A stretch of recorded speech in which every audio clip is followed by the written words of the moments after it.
Hello, hello, hello. Good evening, everybody. Good to see y'all. Let me get up here. All right, Miss Justice. Number one in here tonight. All right, girlfriend. God bless. Much love to you. Linda, number two. There you go, girl. Hello, hello, hello. Deputy, good to see you. God bless. Much love. And let's see who is number four. Hey, Miss Justice, I appreciate that. Member for 27 months. All right. Much love, PG. Much love to you. Number four is Nana. All right. Nana's Angel. They're all scared. Absolutely. They sure are. They know they're about to go to jail. That's what it is. Hey, Robin. How you doing tonight, sweetie? Mama 3. Oh, I appreciate that, Miss Justice. Absolutely. You ain't hit the like, please do. It helps the channel. It helps these children, missing children. It keeps their names out here, their pictures out here.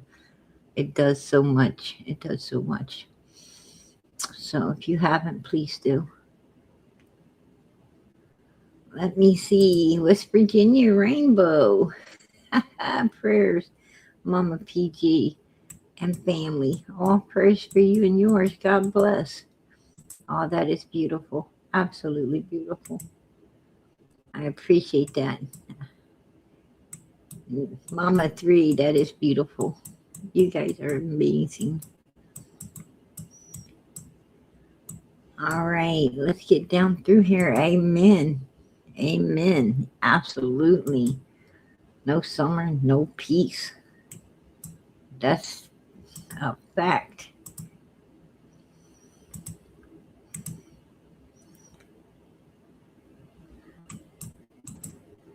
Aw, Australia. Much love to you, girl. Good to see you, girlfriend. Second to none. How you doing, sweetie?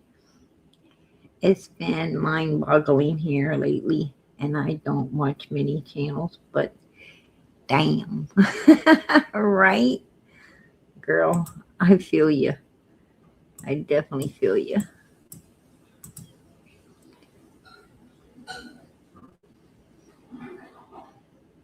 Okay.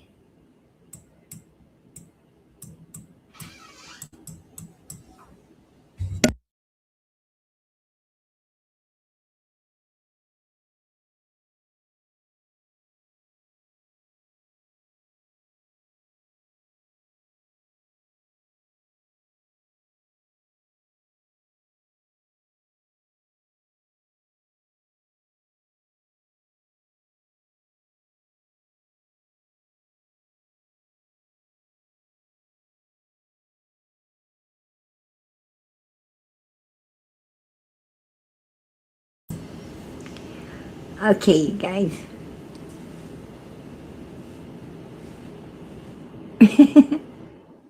He's running around calling Marlena. I don't blame him. Um, I think Marlena's scared. That's and you.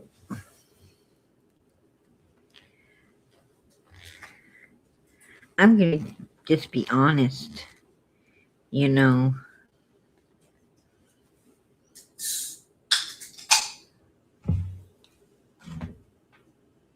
criminals are likable, right?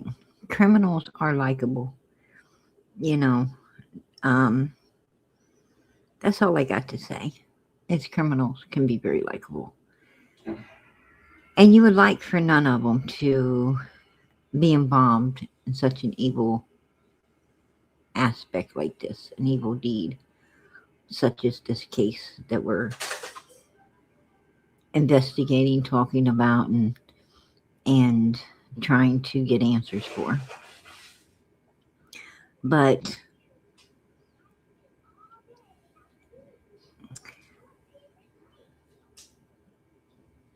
and you would like to say, hey, you know, I don't think, this one had anything to do with such a thing, or that one didn't have anything to do with such a thing.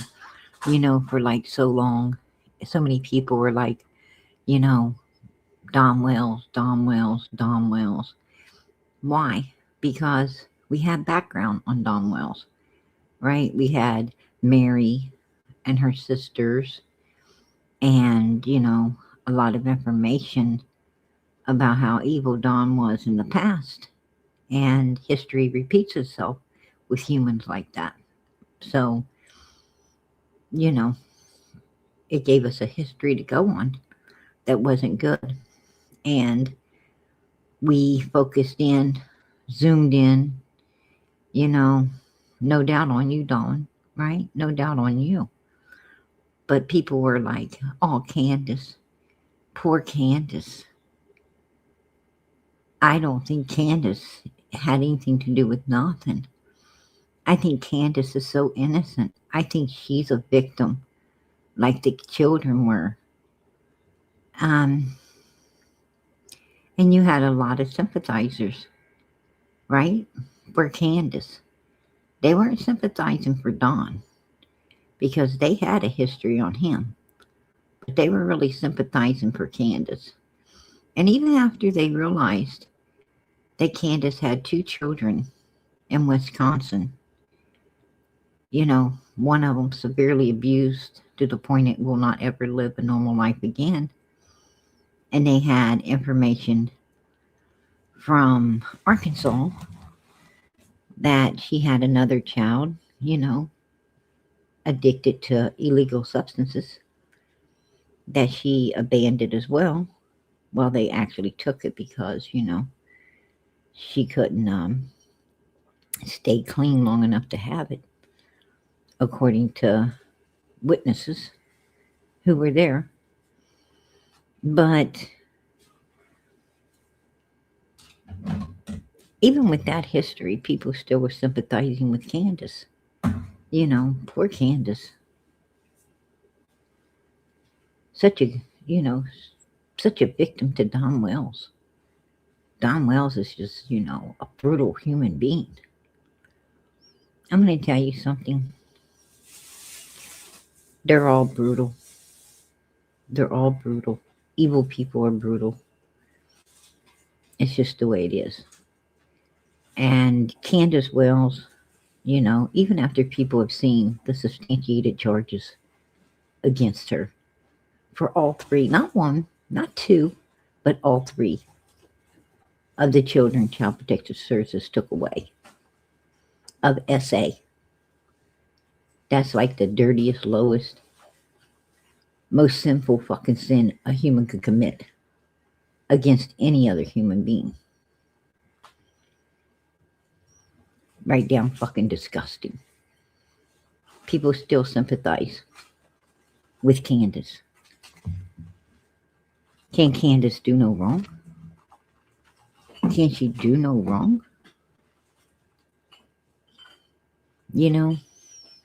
What's so hard about believing that a woman is as brutal and evil and disgusting as any man could be? Because I'm going to tell you what, I know a whole lot of low-life bitches. Hey, Molly, I appreciate that. 2 jewels, silver star. All right. You're so nice. Molly after PG's heart tonight. You're capturing it, Molly. You're capturing. Whoa, you're really capturing it. 1, 2 jewels, 100. All right. God bless. Molly loving PG tonight. Hey, chocolate covered pickles. But I'm not going to get off topic tonight. I'm going to stay on topic because tonight's important. Candace ain't innocent. Let me tell you that right now. She ain't innocent. No more innocent than Don Wells. I'm going to tell you what. Them two motherfuckers are cut from the same cloth. A pure freaking evilness. Pure evilness. That's what they're cut from. And Grandma, too. Grandma as well. And let me tell you something else. Fred Hill and Laura. Oh, don't think they ain't cut from that cloth. They're wretched. They're wretched. They're as wretched as they come. Andy and Jody Sue, two more wretched motherfreakers right there. I'm going to call it like I see it. That Chad Arnold, Marlena Crawford, her brother Ricky, all them son of bitches evil, including the sister-in-law, who has law enforcement for an uncle or a daddy or something. I don't know. But to be honest with you, I think a whole lot of that law enforcement are some shady motherfuckers too. That's my opinion. I'm going to keep it. That's just how it is. Because I'm going to tell you something. This little girl's case don't seem that hard to solve to me. This little girl's case seems like it could have been solved day one. Day one. It had every sign to be solved. It had every sign that it was premeditated, that it was planned and carried out on June 15, 2021. No doubt in my mind. You do not have to be a rocket scientist to figure that out. You just have to be caring and kind enough and willing to do what it takes to figure out exactly what the hell happened to this little girl. That's all you got to be. Nothing more, nothing less. All humans do not think the same. All human minds don't perceive everything in the same way. That's why people disagree. Everybody's programmed differently because everyone comes from different environments.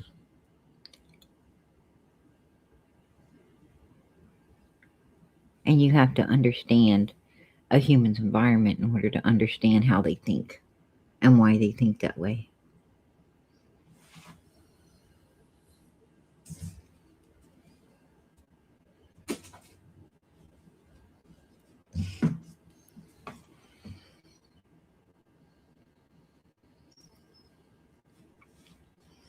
And I'm going to be honest with you. I've met a lot of people in a lot of different fields, medical fields, mental health,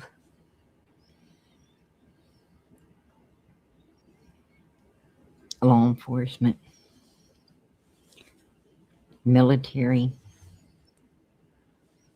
I've met people probably in about every field known to man. We probably all have at one point or another.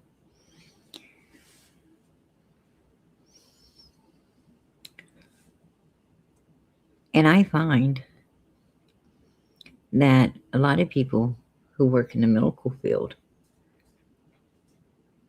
you just think to yourself, why the fuck are you here? Why are you here? You ain't got the qualifications to be a veterinarian. Why are you even in a hospital? I'm not saying all. I'm saying a lot. A lot.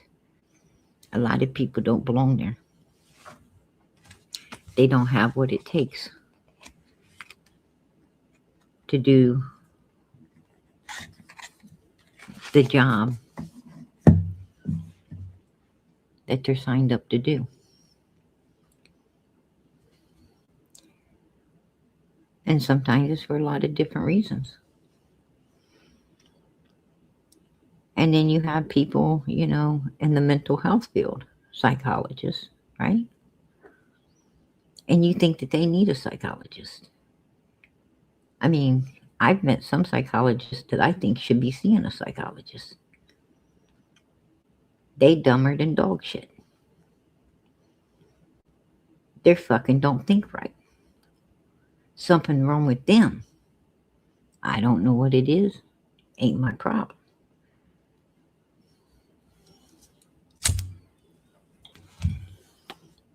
Nobody's paying me to evaluate their asses. And I ain't doing it for free. But the point being is, in every field, there is humans that should not be there. And law enforcement is one of them. I find a lot of police officers, I can't figure out, why they're so stupid. I can't figure out, why they're even in the field of law. What I can't figure out is why they haven't ever solved a fucking case in their life. Because they ain't got enough brains to do so. I think there's a whole lot of people out there getting in the wrong field. I don't think it's their passion. A lot of people get in a field because they like the title and not the job. That's, they like the pay. They don't like the job.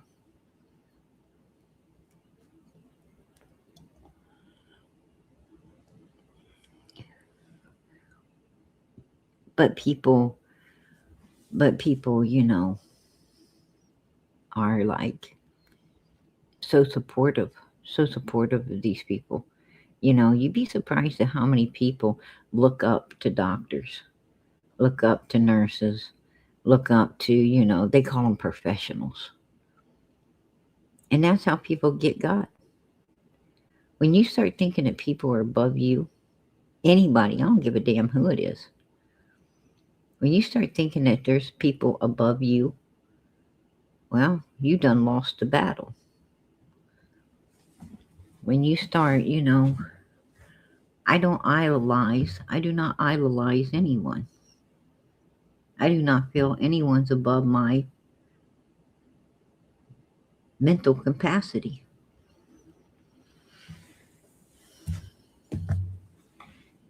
Meaning I don't think anyone's smarter than I am. I don't think anybody is worth more than I am. I don't think that, I'm not going to look up to anyone on the face of this earth because we're all humans. And everybody makes mistakes. And therefore, I'm not trusting no one because everybody makes mistakes.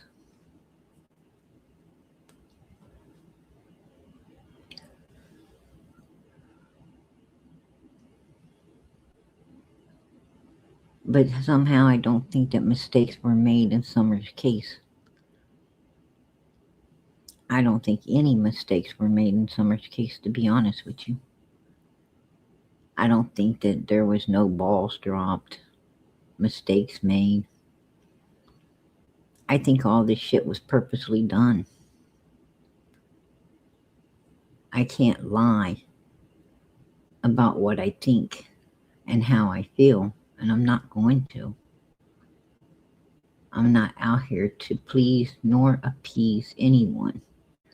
I'm out here for Summer Moon Utah Wells. I'm out here for a missing little girl who needs to be found, brought home, and justice served. I think there was a whole lot of shady shit going on inside of Ben Hill Road, and I think there was a whole lot of people involved in it.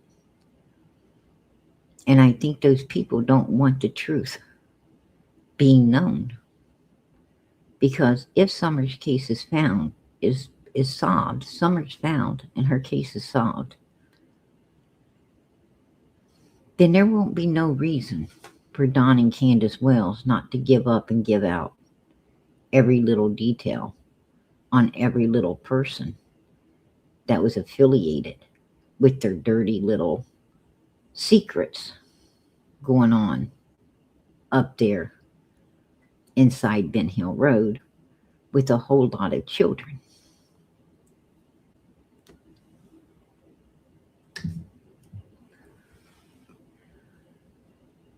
And a whole lot of people don't want to be exposed. And that whole lot of people are, for some reason, keeping Summer's case out of the spotlight.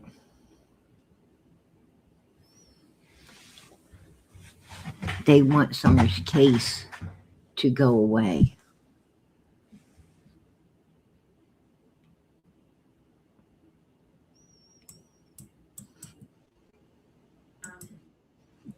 What's up? Hello.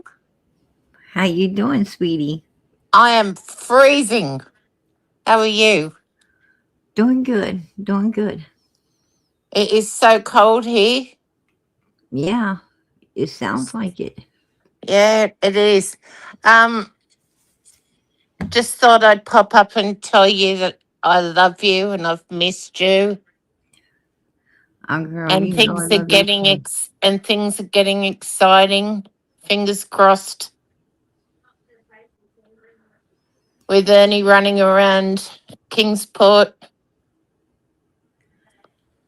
I hope Ernie runs around the graveyard I do too. and finds Summer, because that's what needs to be done. I do You know, too. I'm going to be honest with you. So we're running out of I'd like to, ideas. well, you know, I'm going to be honest. It was law enforcement's job to pull that grave up and check underneath it. It's law enforcement's job to have checked that gravesite while they were there and it was open. Here it is. It was their job to go down there and dig down to see if anything was in there. Jody Sue says that they did, but you know for sure that they No, they didn't. didn't. No, they didn't. Absolutely not. No, they didn't look anywhere. They went nowhere near there, and they didn't take no search dogs there because they knew No. that was a cemetery where people, you know, where people half-ass bury people. I mean, they Yeah. bury people in cardboard boxes. So it wouldn't do no good for search dogs to be in there. I mean, you know, you got deteriorating bodies everywhere around there, and search dogs are no good. They did not go down there, and any way, form, or how, look into that gravesite. Period. Well, because there's they several felt that people would be from improper. I there's don't several know. people from that area saying that she's there. There's no way. Well, you know, I heard Crystal, she was up on Ernie's panel, and she was like, do you want to come over to my channel tonight and let me show you that Of there course was she would. cameras up watching the cemetery?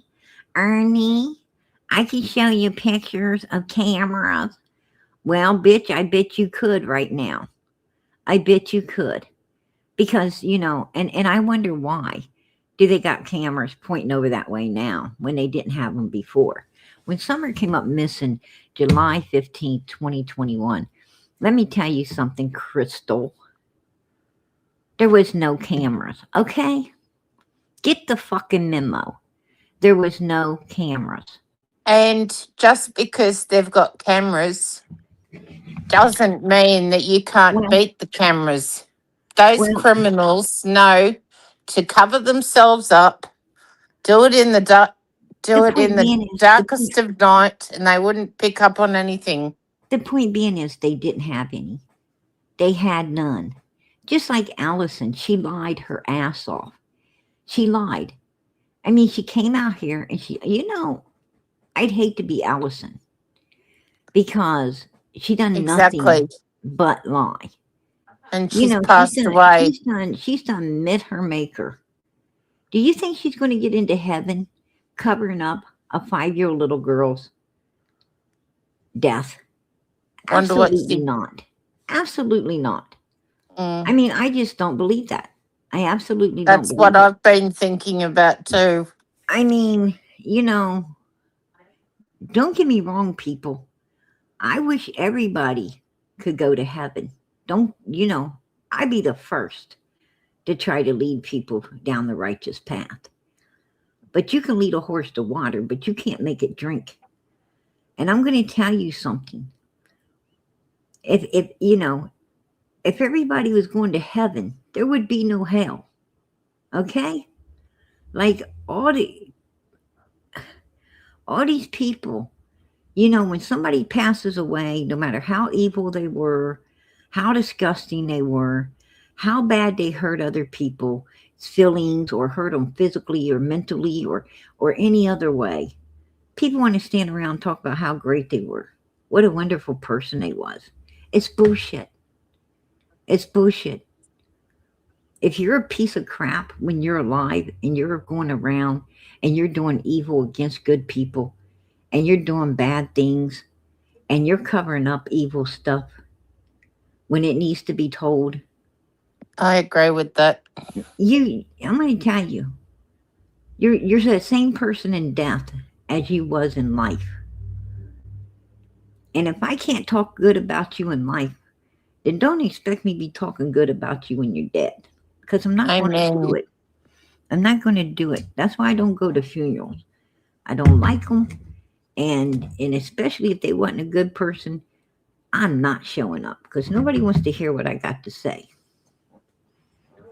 I ain't going to talk good about somebody that, had no good in them. That's what I'm trying to say.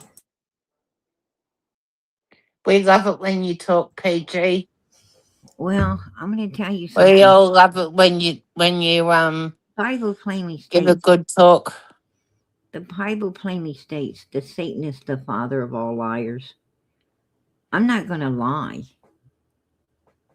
The devil's not my daddy. God is. God's my father, not Satan. And I'm not going to, I'm not going to lie any day of the week. Don't get me wrong. Allison was one of those people who was very likable. As I said, evil is likable. You wish they weren't like they are, but you got to face what they are, right? You got to face the truth. And the truth is, she lied her ass off. She lied about Summer being propped up on those milk jugs when Candace and Grandis and them pulled up. She didn't see Summer on them milk jugs. She helped prop her up on them, if you ask me. That's my opinion. I'll keep it. And I'll tell you something else. Something really bad happened to that little baby. It sure did. She's so swollen. Something very bad happened to that baby at the hands of the evil bastards who was allowing evil stuff to happen to her and was doing evil stuff to her as well. Now I'm going to tell you something. People, a lot of people don't like PG, and that's okay because I don't really give a fuck. And that's the truth. I mean, if I walked around and gave a shit about everybody that disliked me, my God, there ain't enough hours in the fucking day to Well, be worrying about that. you still hear PG, and your chat's always Well, here supporting you. yeah, but there's a whole lot of people that don't. And I'll tell you what. Well, if they don't like you, they're not important. I don't personally care. I say pick a fucking number, stand in line. It's going to be a long fucking wait. Good for you. But, the point being is Like Crystal, for instance. She don't know her ass from a hole in the fucking ground. And that's the truth. That's the truth. I mean, that chick is 3 sheets in the wind and she Oh, ain't coming don't get home. me started on her.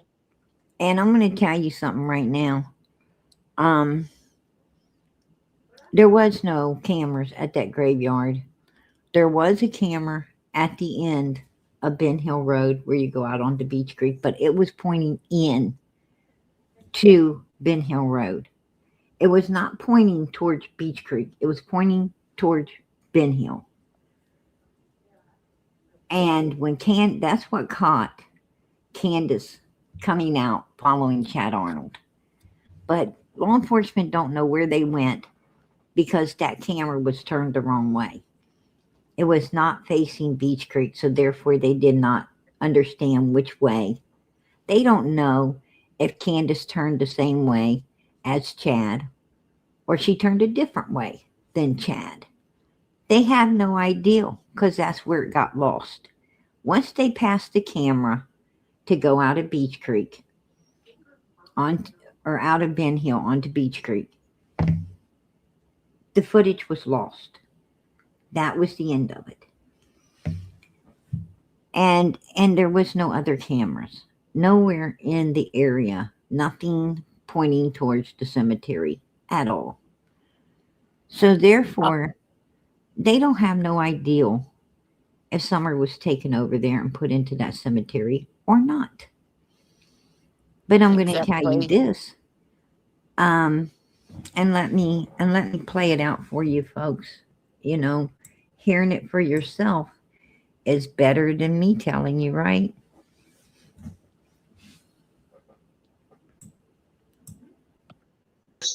Since the beginning to people that made a difference.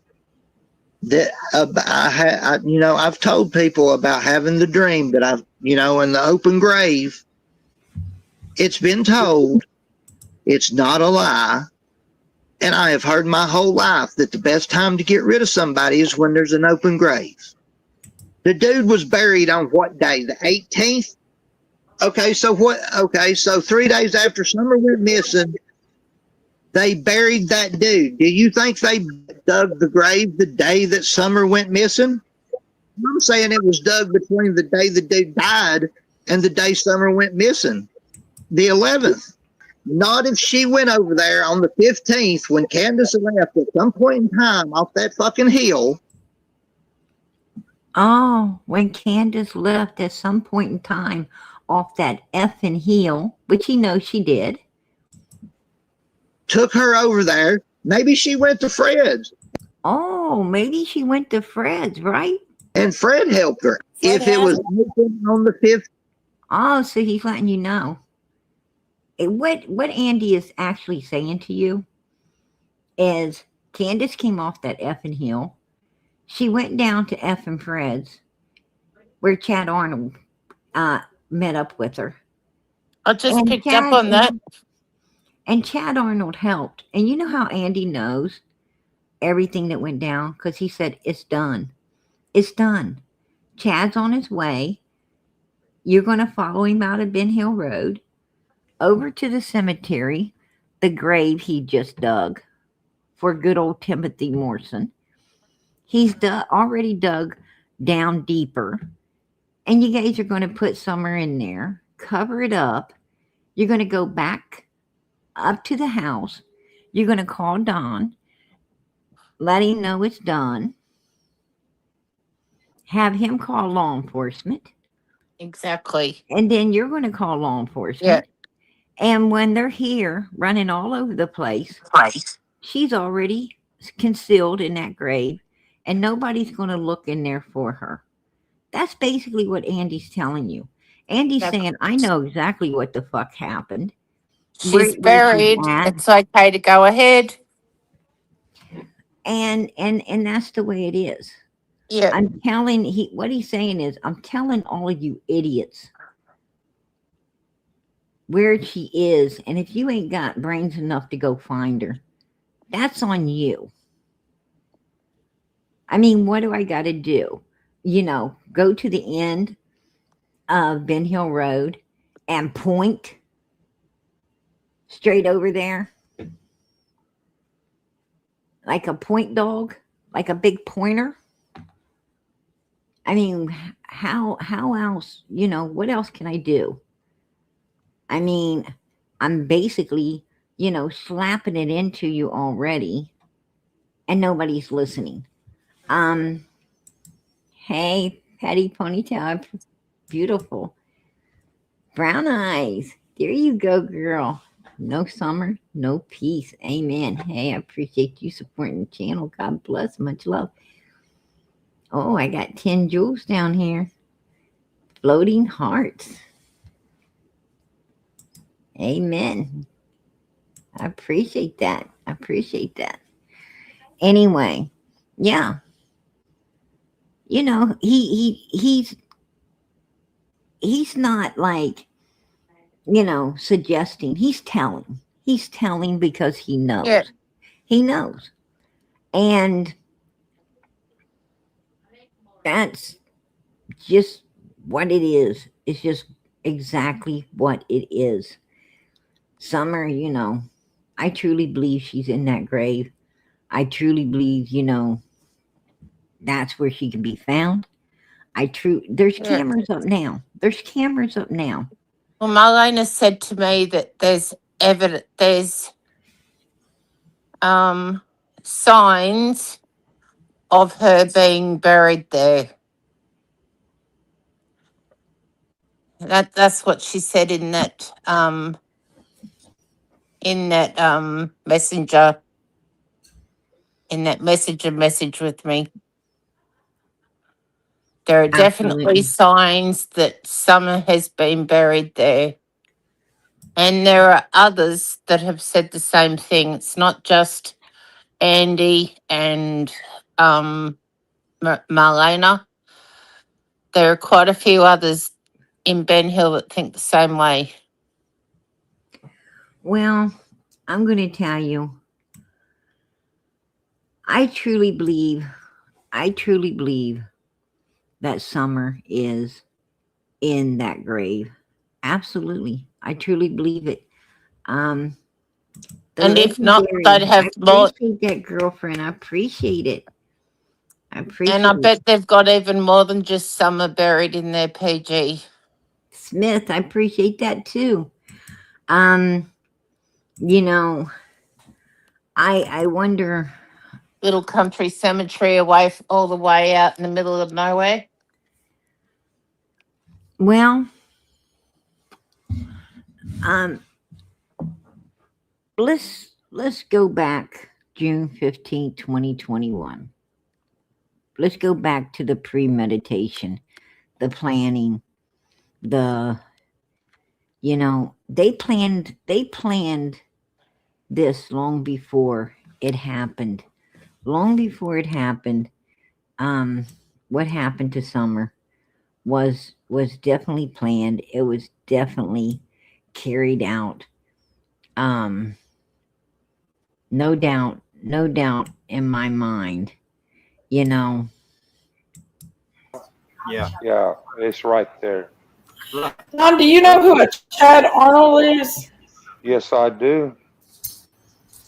And so somebody asked me.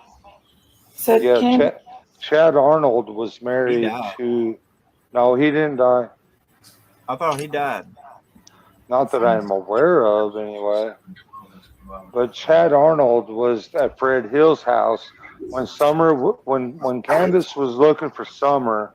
She drove back in the holler to Fred Hill's house, and Chad Arnold was hanging out back there.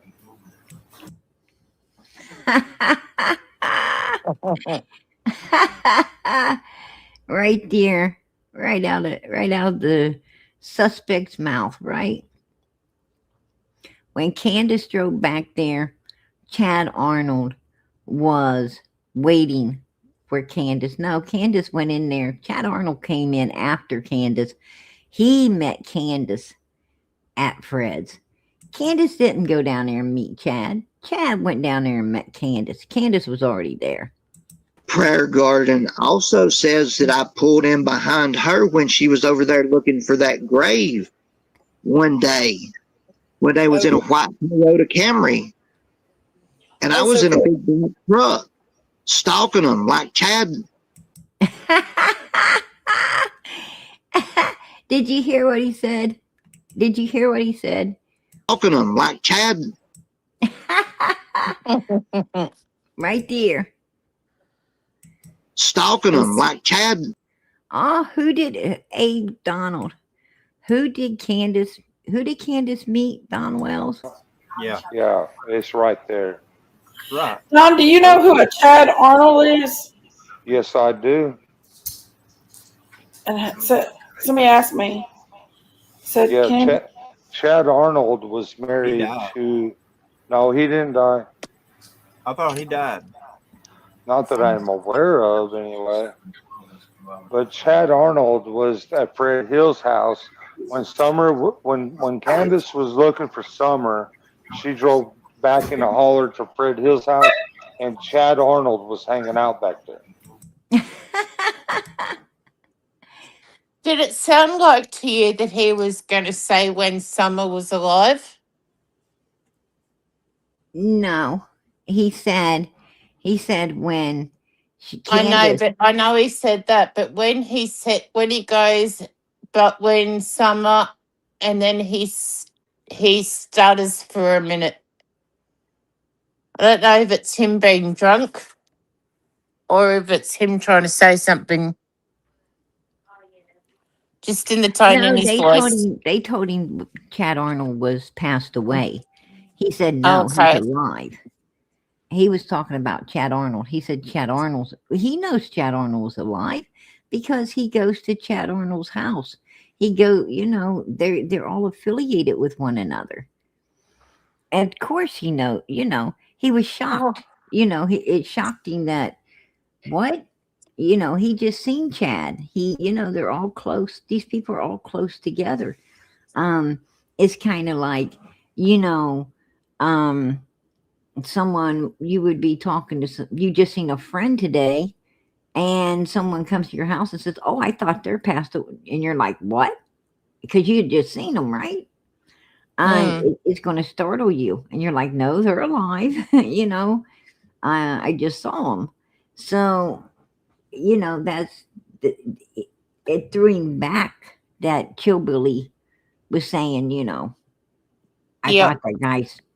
thought that guy's deceased. I was watching something on Prime this morning, PG, and it was about a murder in a little country town, cold cases that haven't been solved, Oh and yeah, how when a murder happens or someone disappears or someone dies in a little country town, and everyone in the town knows. If they don't know, they've heard rumors. There's right. always talk about it. So if someone in that town say that they don't know about it, that's a load of poppycock. Exactly. West Virginia, Rainbow. I appreciate that 9-month member. All right, I'll have my name back, PG, soon. Hey girl, I appreciate that. God bless. Anyway, I'm going to get down. I've got to start dinner. I'll be back and forth.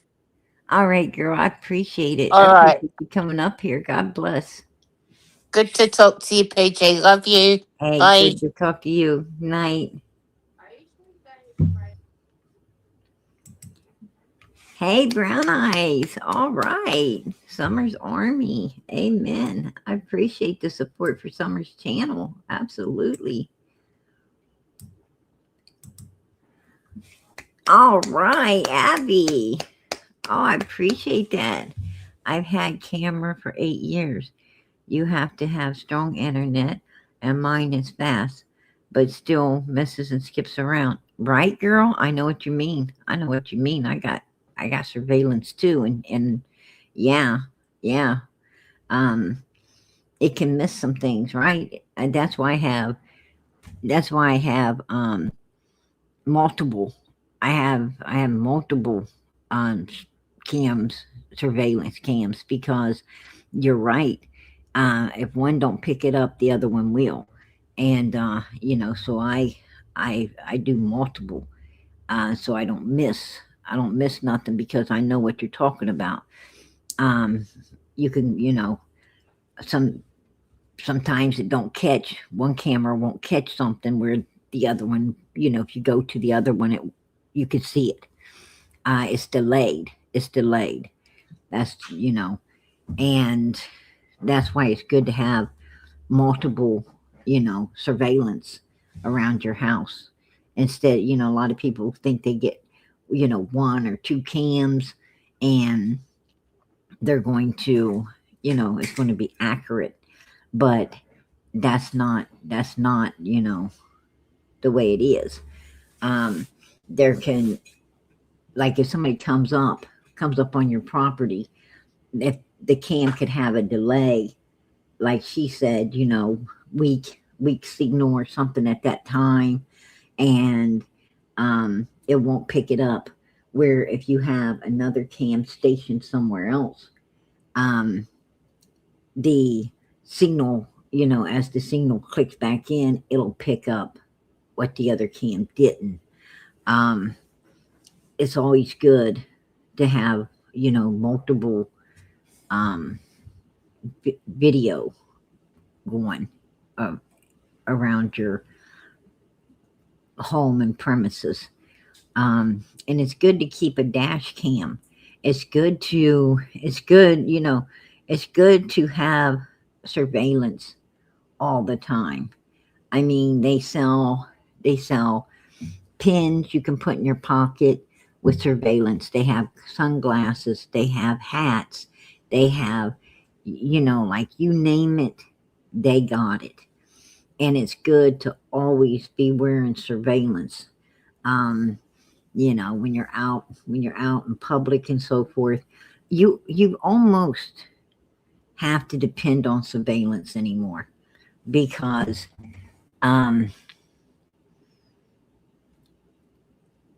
it's too easy. Like the one thing law enforcement, when you tell law enforcement something happened, they like to stare at you like you're a liar.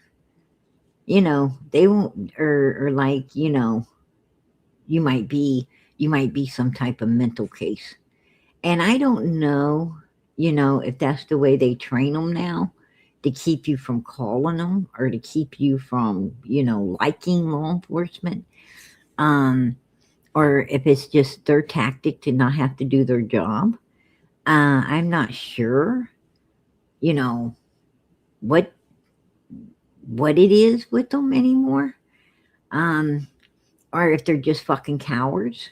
If they're cowards, they don't want to go after, they want to, look at you like that, so they don't have to actually go after the person that, you're talking about. But when you have it on surveillance, like you say, like, here they are, listen, I'm not fucking crazy. Here's the video footage. Here's the person.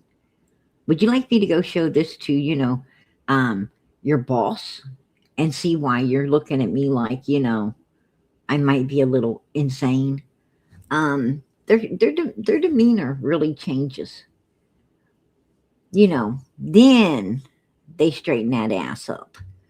But that's one of their tactics that they do. And that's why it's very important that you protect yourself with surveillance all the time. Because if you're wearing surveillance, and something goes down, you can show I'm the victim, no matter where you're at.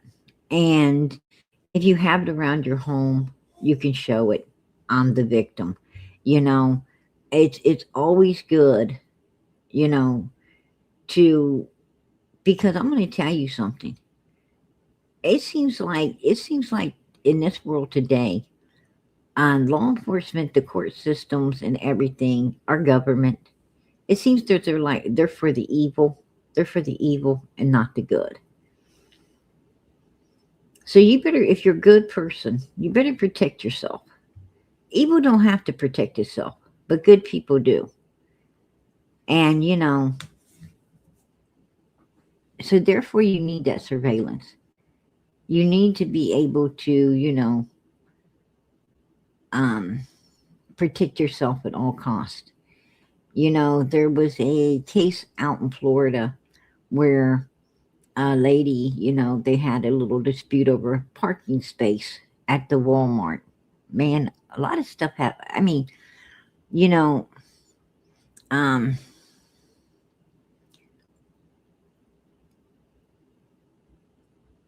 probably good thing to stay away from Walmarts, right? Probably, like, why does everything go down at Walmart? I don't know. I mean, you don't hear about everything going down at Targets. You don't hear about everything going down at some things go down at the mall, but usually nothing is going on even at the malls. But Walmart, always something happening at Walmart. I don't understand that. But anyhow, um, they had it out over a parking space, and it depends on what day it is. I mean, I can understand it on some days, but other days I can't. Depends on what day it is. I think we've all had that day where, I think we've all had that day where, you're waiting for somebody to pull out with your turn signal on, and they pull out. Next thing you know, something came out of nowhere and went straight into the space, right? You're like, son of a bitch, right? Mother freaker, where the hell did they come from? Right? I mean, it happens to the best of us, man. I'm not gonna lie. I mean, it's happened to me, right? It happens to everybody.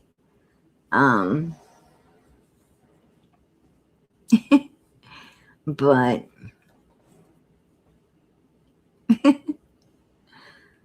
Marlena, Ernie's looking for you, right? But anyway, the lady had, she could have retreated. She had plenty of space, plenty of time. She could have retreated. She didn't. She didn't retreat, but Florida law doesn't. They have a law in Florida that says you don't have to retreat. That they got stand your ground law, and a lot of people think that this lady should go to jail and all of this for unliving a gentleman over a parking space, but I don't think she should. I don't. If that was really the case, really the case that he was aggressive and she feared for herself, then I don't think she should. But there's a lot of other things going on in this world right now. I don't know if that was the case. If it was for a different scenario, then yes, she should have to go to prison. But you can't read people's minds, so you don't know exactly why they would do what they done. I think if I had time to retreat, from an aggressive human being, I think that's what I would do. I would retreat and get law enforcement involved and see, I'm not going to unlive a human if there's any other way out of it. I just wouldn't do that. But some people, some people in this world are doing things that should not be done. I mean, that's on them, right?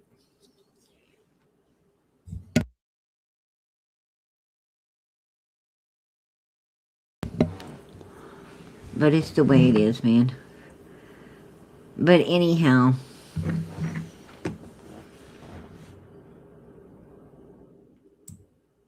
it is what it is in this world. It is what it is. But I'm going to get back. I'm going to get back to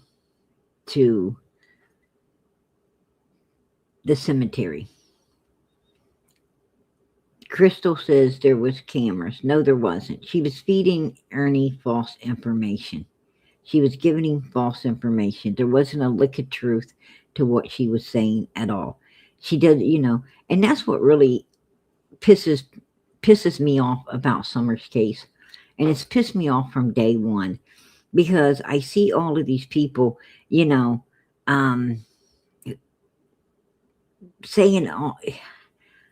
it's like, I don't know if they want attention.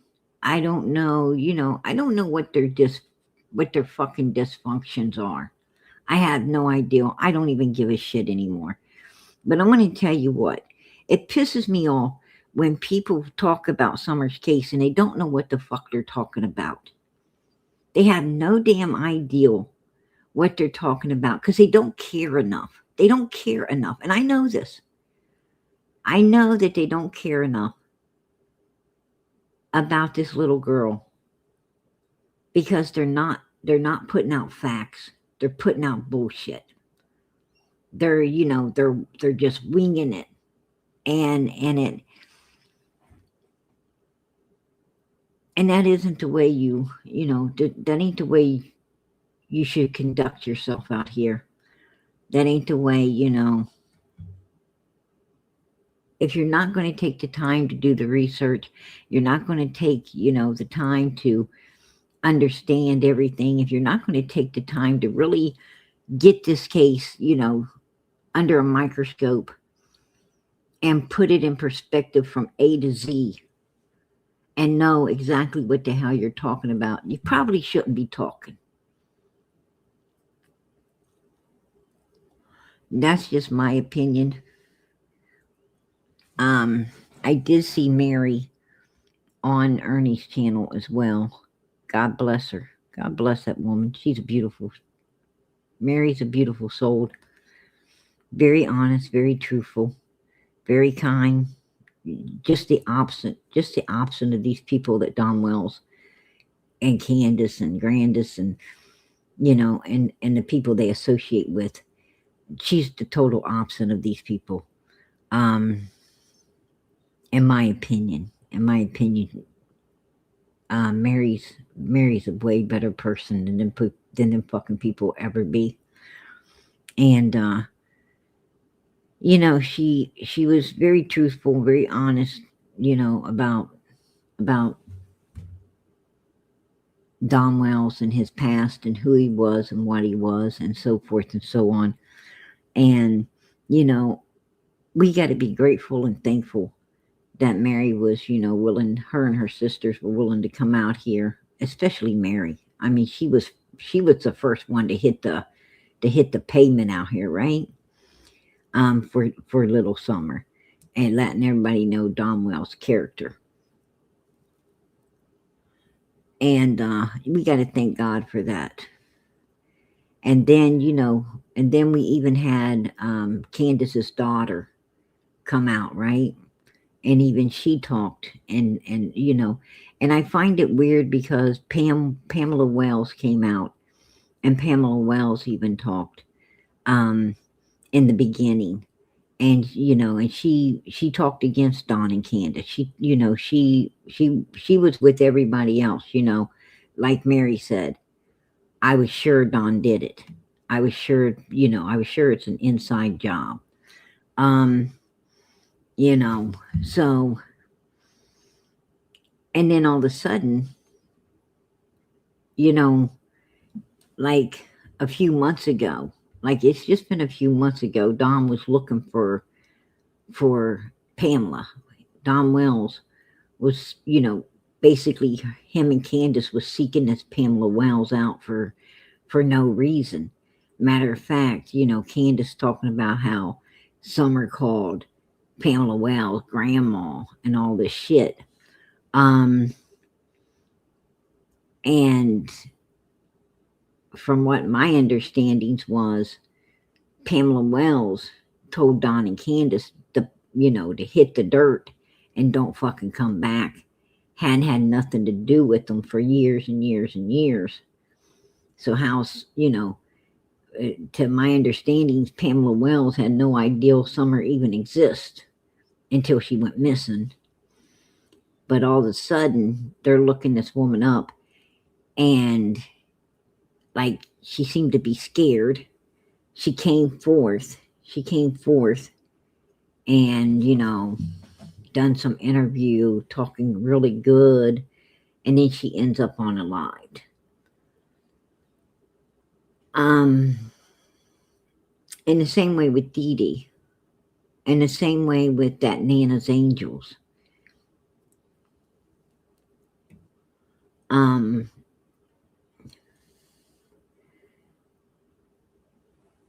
I feel, you know, I can't prove it. I can't prove it. But I think that Nana's Angels, Dee Dee, Pamela Wells, I think all of that was associated with the substantiated charges, the substantiated paperwork that Don and Candace had. I think Dee Dee knew about that paperwork. I think Nana's Angels knew about it. Nana's Angels told you guys. She said, I got something big. I got something that's going to, you know, that's coming. I got something I'm going to share. And next thing you know, she was gone. I think she had that paper. I think Dee Dee saw that paper. I think a few people got scared that seen that paper and knew about that paper. So, you know, if they're willing to, you know, if they're willing to allegedly unlive human beings over a fucking paper that Candace herself was showing to people,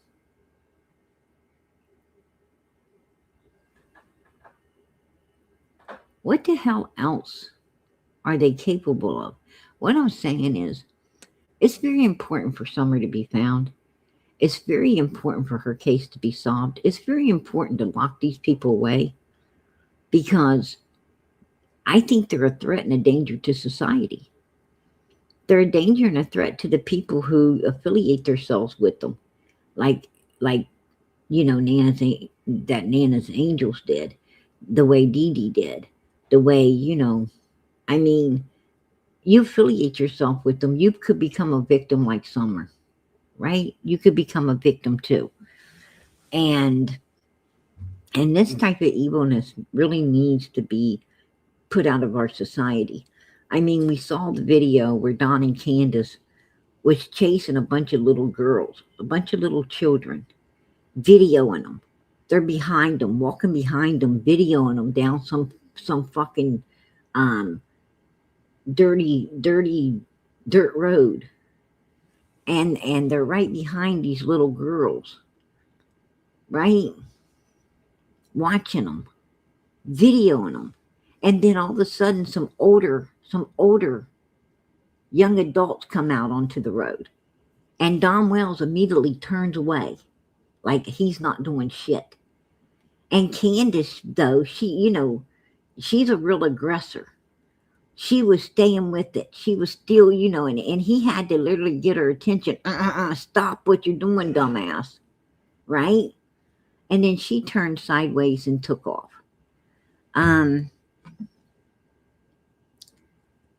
What were they doing? What was they doing? Why were they videoing someone else's children like that?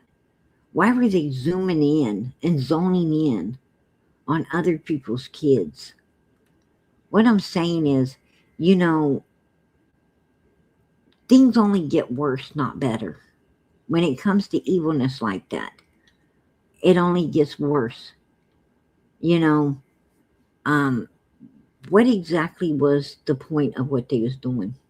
I don't know.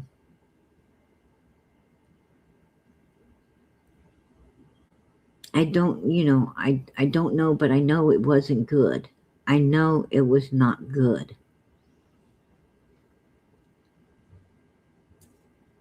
And I know, you know, I felt that those children were victims. I felt they were being victimized by Don and Candace Wells. That's my opinion. I'm going to keep it. Put a 1 in the chat if you agree.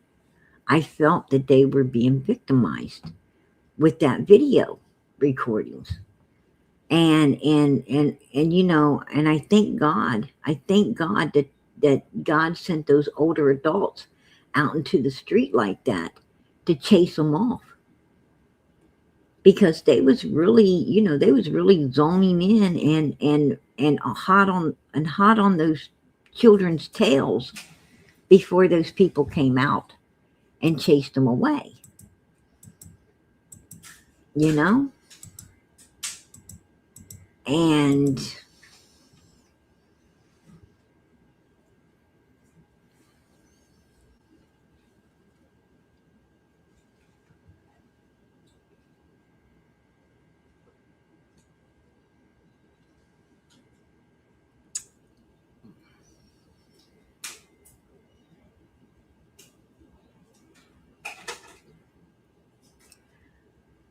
I truly believe that, you know, I truly believe that they was using and abusing many children up on that hill. I truly believe that Jody Sue told the truth about Andy supplying stuff to sedate those children, not just Summer, but other little children to be touched. I think they knew, you know, they all knew the operation that was going on up there. I think something happened to Summer where they would end up going to prison if they took her to a hospital. If they tried to get her fixed, then the truth would come out and they would go to jail.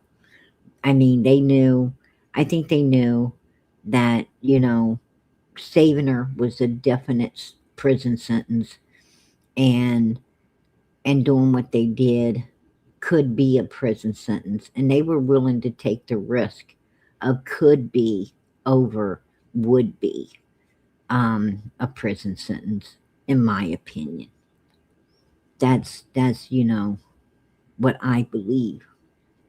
Don and Candace definitely are suspects in Summer. If they passed the lie detectors test, then they would not be suspects in their own missing child's case. And Ronnie Lawson has confirmed on multiple occasions that that he, you know, that there is no signs of an abduction, no evidence, no confirmed evidence that Summer was abducted. And that only left foul play and an accident, meaning, you know, the family was involved as well, and the possibility of wandering away, which they searched. They searched on 3,000 acres of difficult terrain, and nothing, absolutely nothing. And they felt that if she, you know, if she wandered off, they would have found her. There would have been evidence that she wandered off. There was no evidence of her wandering off, no evidence of, you know, an abduction. It basically boiled down to foul play or, you know, an accident cover up with the family. And Ronnie Lawson, you know, pretty much let everyone understand that to the fullest. He let everyone understand when he said that, you know, how could we get a timeline? Because they wouldn't communicate with us. We had very damn little communication with them. Candace hiding in the house, Don Wells hiding down at Fred's house, or hiding in the basement with Candace, or they, you know, running off to work together to stay away from the place so they wouldn't have to talk to anyone. Grandis taken off completely, you know, and Grandis's statement, you know, to be honest with you, Grandis's statement was, let me put it this way. Candace says that, you know, Summer was abducted. She felt that someone came on that property and lured Summer away. And Don Wells says abduction too, that he don't know if somebody's in the basement or was outside the basement. He says he feels that, you know, somebody put their hand over Summer's mouth and slid down that fucking steep hill to the road and threw her in a vehicle. I'm going to tell you something.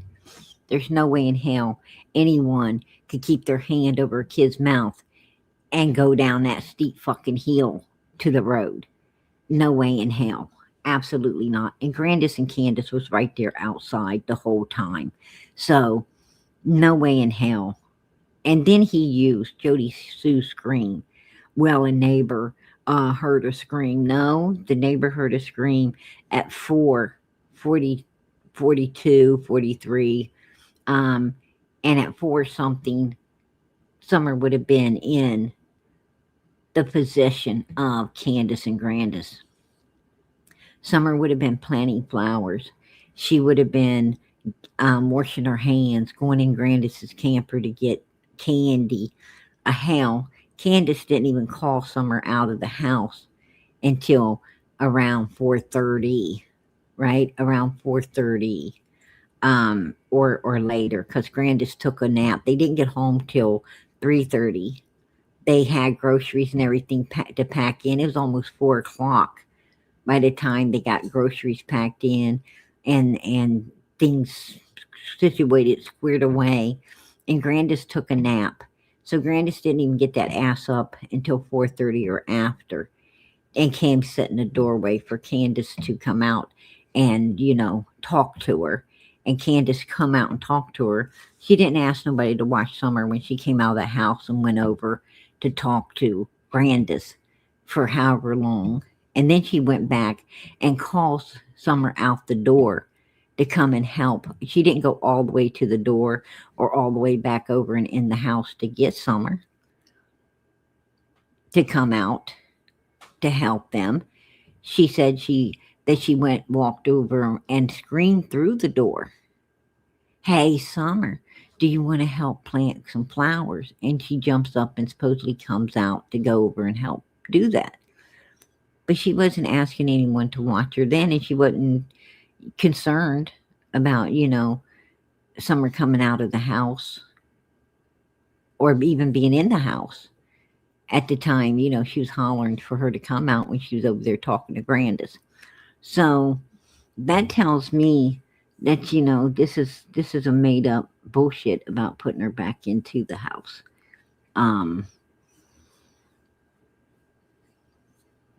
To be honest. And she says that Summer was sitting on the floor playing with her toys and everything. Well, actually on the 5th, on June 5th, 2021, Summer was in the house sitting on the floor playing with toys. Matter of fact, Candace took a picture of it. And I think that was the image she was using when she said, you know, when she lied and said Summer was in the house playing with toys, and she hollered and she came out to help plant these flowers. I think that's the image she had in her head. That's the scenario she was using. I think she used stuff that she could remember from other days to orchestrate her story, to try to make it believable for June the 15th of 2021. That's, you know, that's my opinion, and I think I'm right. She also, Grandis also stated that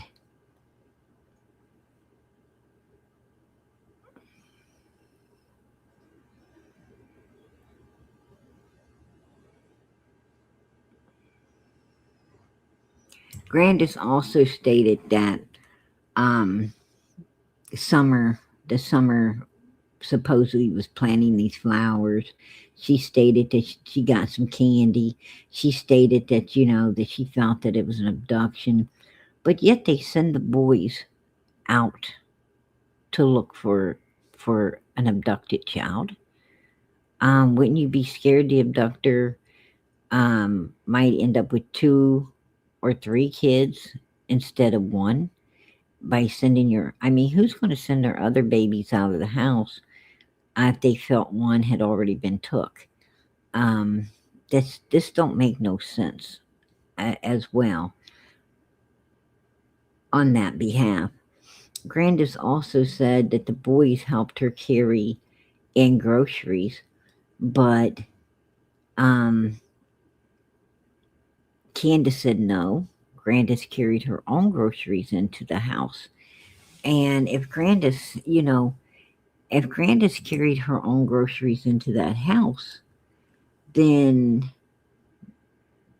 the trip to Kingsport was a lie, because obviously nothing was wrong with her knee if she could carry her own stuff into the house, right?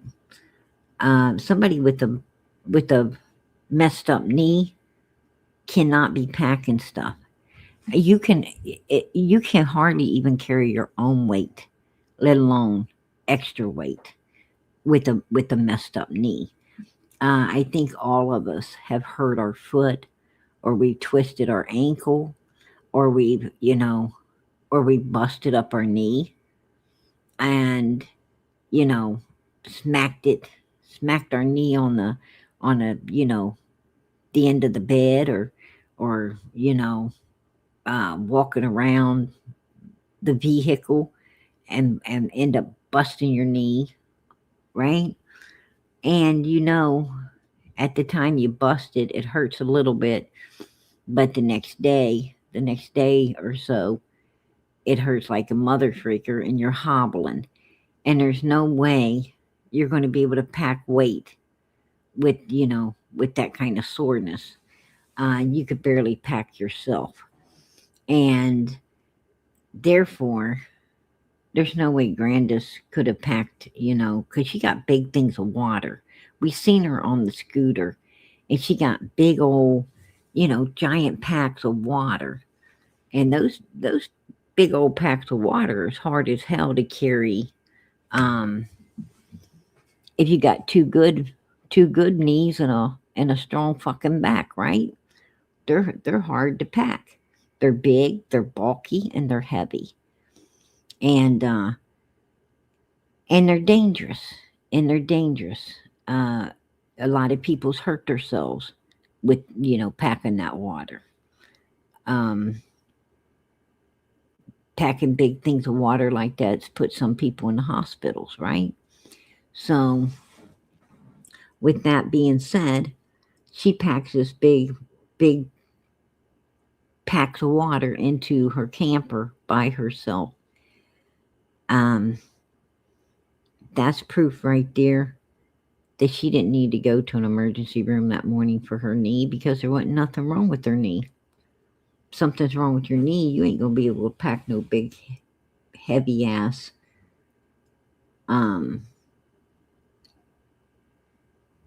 water bottles into your place. You just ain't going to be able to do it.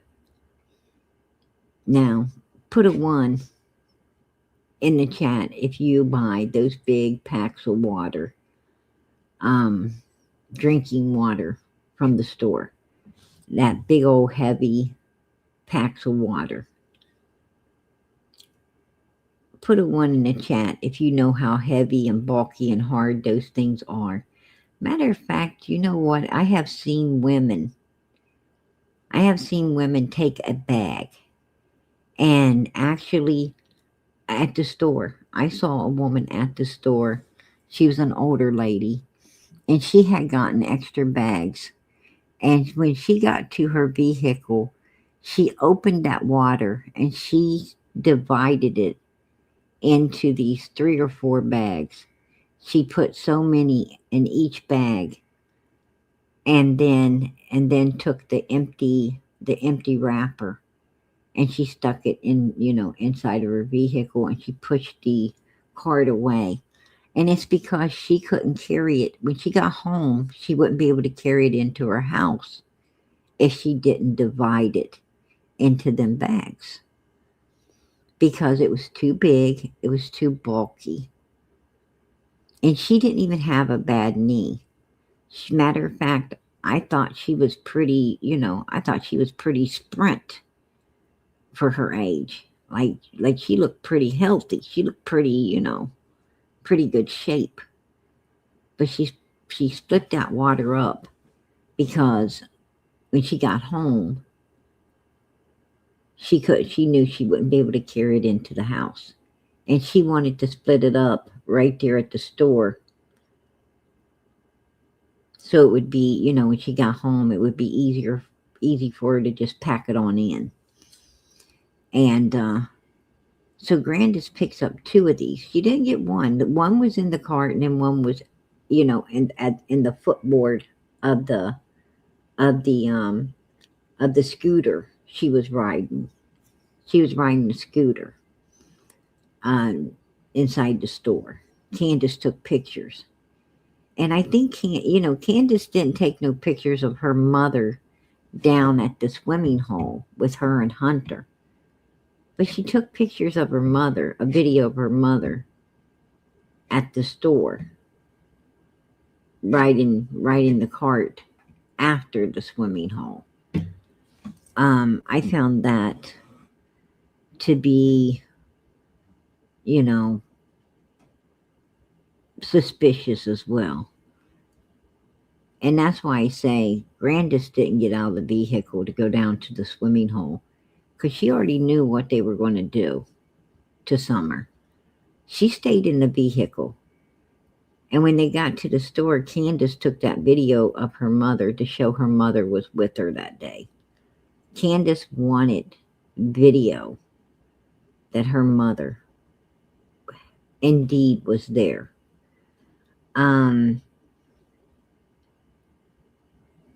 Because in all honesty, if Candace wouldn't have took the video of her mother at the store, there would have been no proof that Grandis was even with her that day. Grandis could have said, I wasn't with her. Matter of fact, Grandis could have said, I wasn't there, but I believe that she did something. Grandis could have got the reward fund. Grandis could have actually said, she knew that she overheard them, and, and she could have got a reward fund. And Candace was going to make sure that Hunter was on video being seen that day. She wanted to make sure that Grandis was being seen that. Candace was making sure that she implicated all of these people so that none of them could deny having part in whatever took place.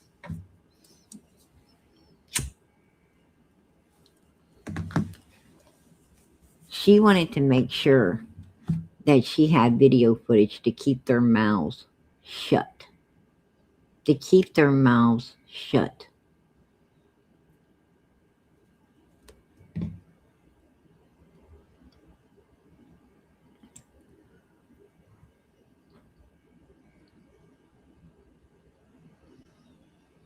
But my big thing is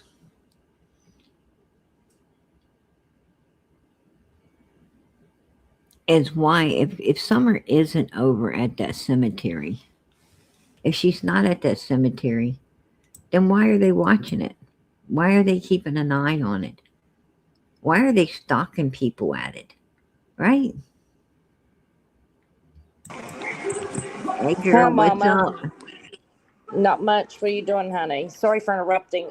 Ernie sent you a very important message on Messenger. I did not mean to interrupt you. Oh, no problem, girl. No problem. But after you finish all your content, I'll be back up for your done tonight. Okay. Well, he tried to call me. Love you. I love you too, girl. You know Phoebe, I it. think. Yeah, I wasn't on Facebook. If you ain't on Facebook, it's not going to allow you to, if you don't hear, you don't know who's calling or what. You don't hear none of it.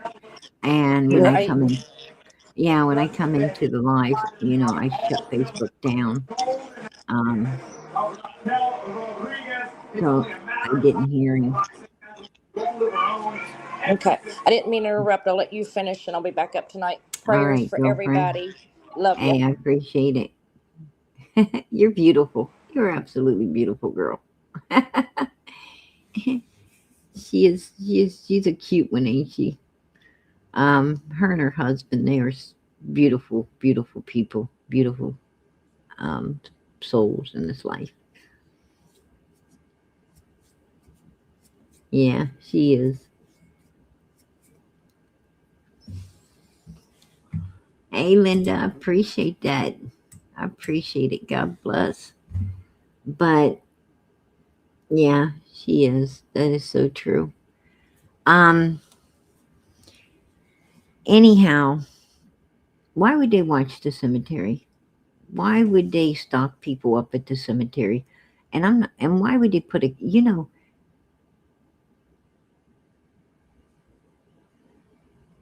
put a 1 in the chat if you find it awful damn suspicious that there was never a camera pointing to that cemetery before, but there is now.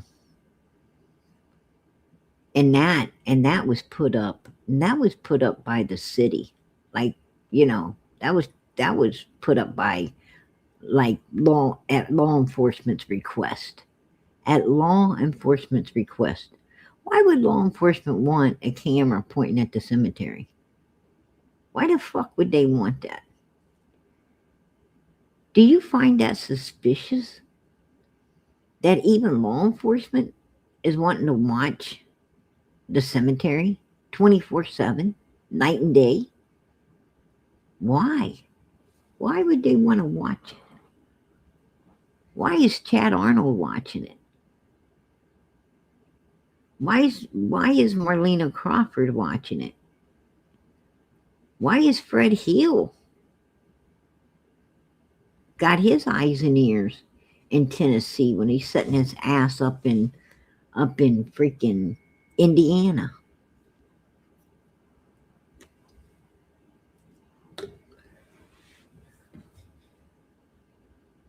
I mean, if you ain't got a dog in the race, then why are you sending Laura around to stalk people in Tennessee? Why are you keeping Laura hot on other people's trails in order to remind them that they need to keep their mouth shut? Right? Let us remember Cotton Simpson. Let us remember the last words with Cotton Simpson was to Fred Hill about Summer Moon Utah Wells. And the next day, he was found unalived. His mother found unalived just a week before he was. And he had told his mother that if anything happened to him, that he wanted law enforcement to know that that he had seen Summer in a box at Fred's house. And he had told other family that Fred had Summer in a box down at his house. Now, June the 15th, 2021, Candace went to Fred's house. That's where she met up with Chad Arnold. And a tote would be a box, right? Put a 2 in the chat if you agree that a tote is a box. A lot of men refer to a tote as a box. Women call them totes because we're women.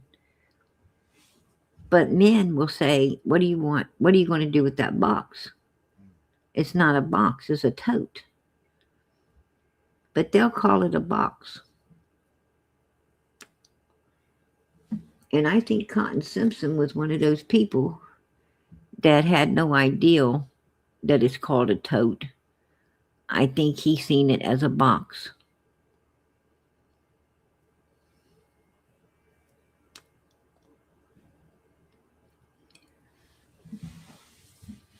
So if he seen Summer in a box at Fred Hill's house, then that means Fred and Laura would have had to been home. When Chad was there, that means that Cotton Simpson would have had to been there too. Cotton would have had to showed up with Chad or had showed up on his own.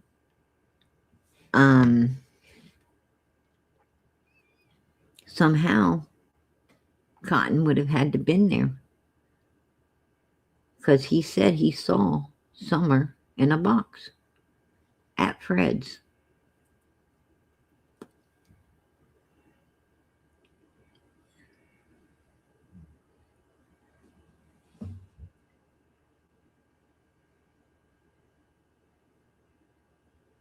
Yeah.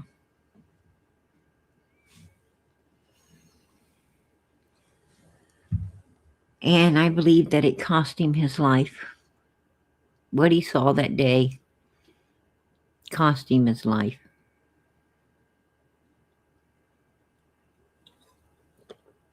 I think he wanted to talk to Fred about what he saw. I think it bothered him. I think he wanted to talk about what he saw. And I think Fred got paranoid, got worried, seen him as a threat. And he had a bunch of money, which would have been a double dividend, right? That would have been a double dividend right there. It is what it is. I mean, I think Cotton knew that what he saw was going to cost him his life. Some people just know. Some people just know. And I think he knew. That's why he told his mother. That's why he told some other family what he saw.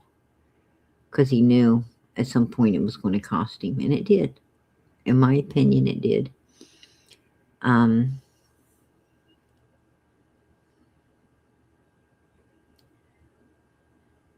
And it's sad. It's sad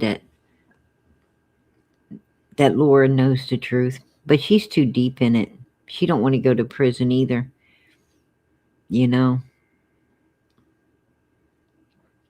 Because if she told what truly happened to Cotton and why,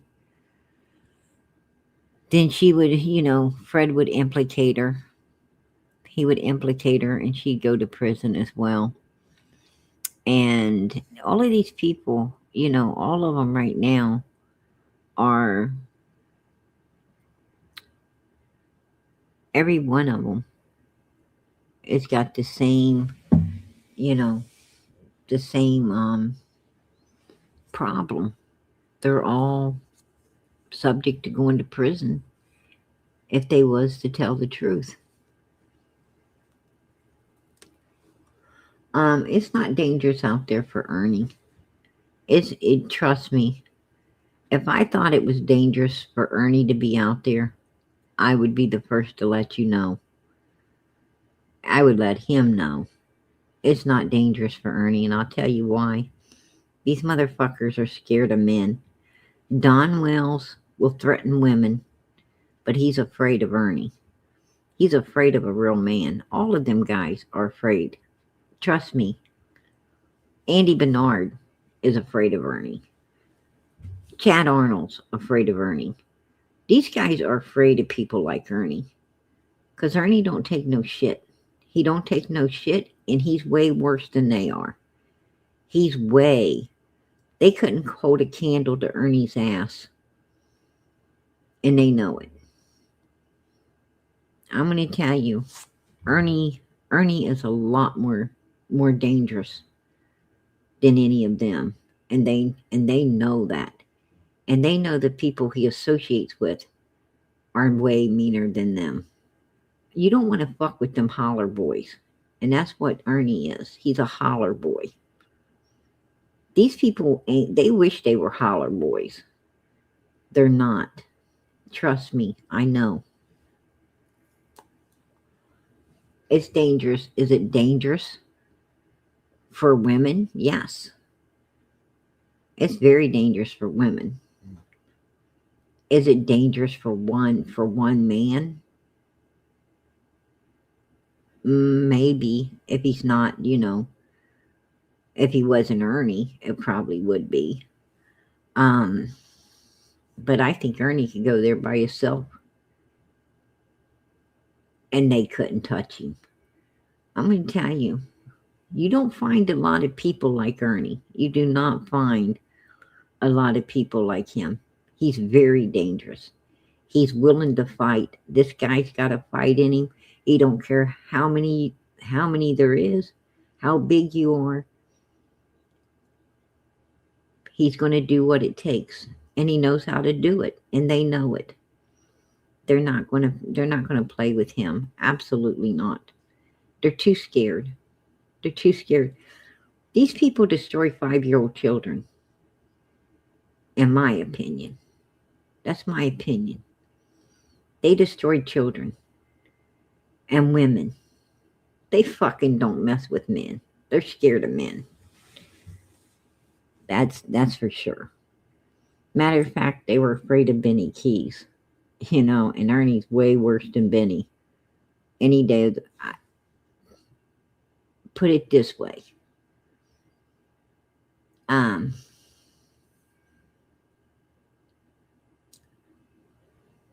If there was a bet between Benny Keys and Ernie, I'd bet for Ernie. Just saying. Just saying. I know these people like the back of my hand. Right? I've been there. You guys. I've been around these type of people my whole life. I know evil when I see it. I know danger when I see it. I know, I know people very well.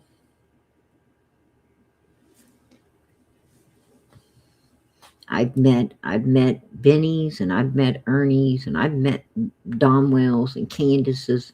I've met all these people in my life. I think we all have. Some of us, get to know them better than others. I just happen to be one of those people got to know them very well. And I'm going to tell you something. Like Benny Keys, I'm not saying he ain't dangerous. I'm saying he's a coward. He's a coward. He doesn't pull completely through. Ernie will. Don Wells and Andy's and these people are all talkers. They're all talkers. When it comes to men, they're nothing but talk. They talk shit, but they don't act on it. Benny Keys, act on it, but he won't pull it through. He can't pull it through. Ernie, I'm going to tell you something about him. He don't talk about it. He does it. Like he's like, yeah, they don't want to fuck with that guy at all. And I know it. And they know it. Just saying. He's perfectly safe. He could go up there and pitch a tent. And them motherfuckers they won't even pull in there. They wouldn't even bother to pull in there. They know better. They would know better. They wouldn't even bother to come around. Just saying. Oh, yeah.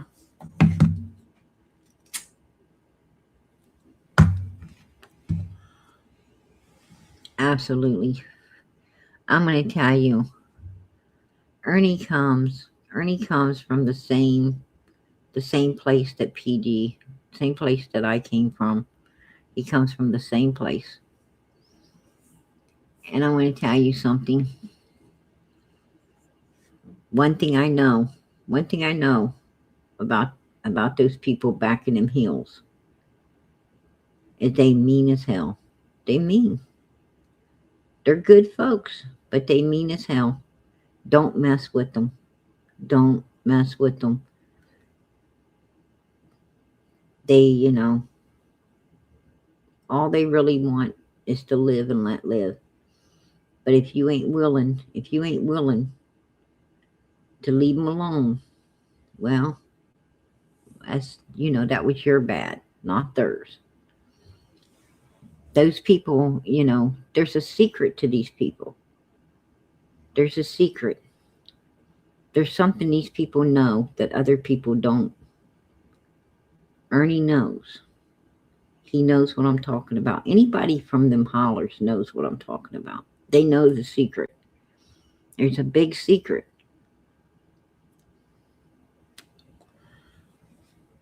You don't want to mess with them people. They're not, they're good news, but they could be very bad news. Leave them alone. Ernie happens to be one of them. I ain't worried about Ernie at all. I know he's safe. Trust me.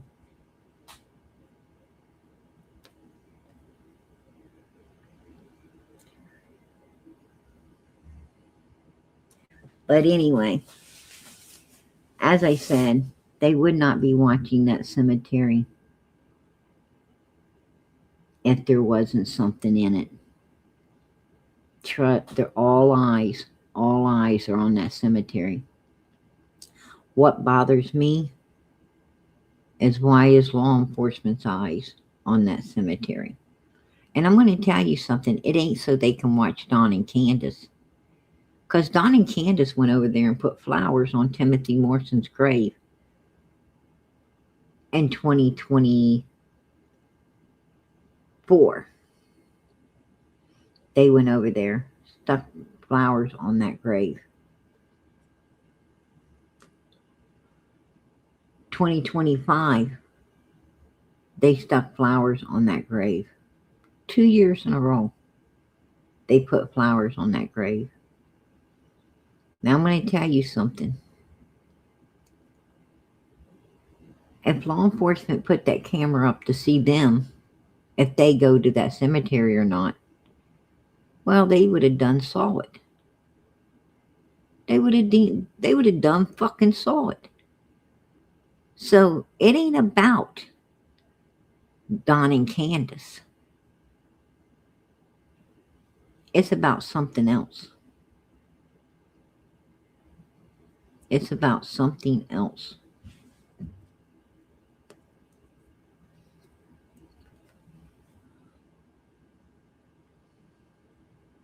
I think they put that camera up because they want to make sure as well. They want to make sure nobody goes over there and finds Summer. That's just my opinion. Put a 1 in that chat if you agree with me. I don't think law enforcement wants this case solved. I don't think they want Summer found. I've seen other cases just like this where they could have been solved quick. And people were being threatened up. Family was being threatened up. People were threatening the family, scaring the family to talk. Records were being sealed. All kinds of shit going on.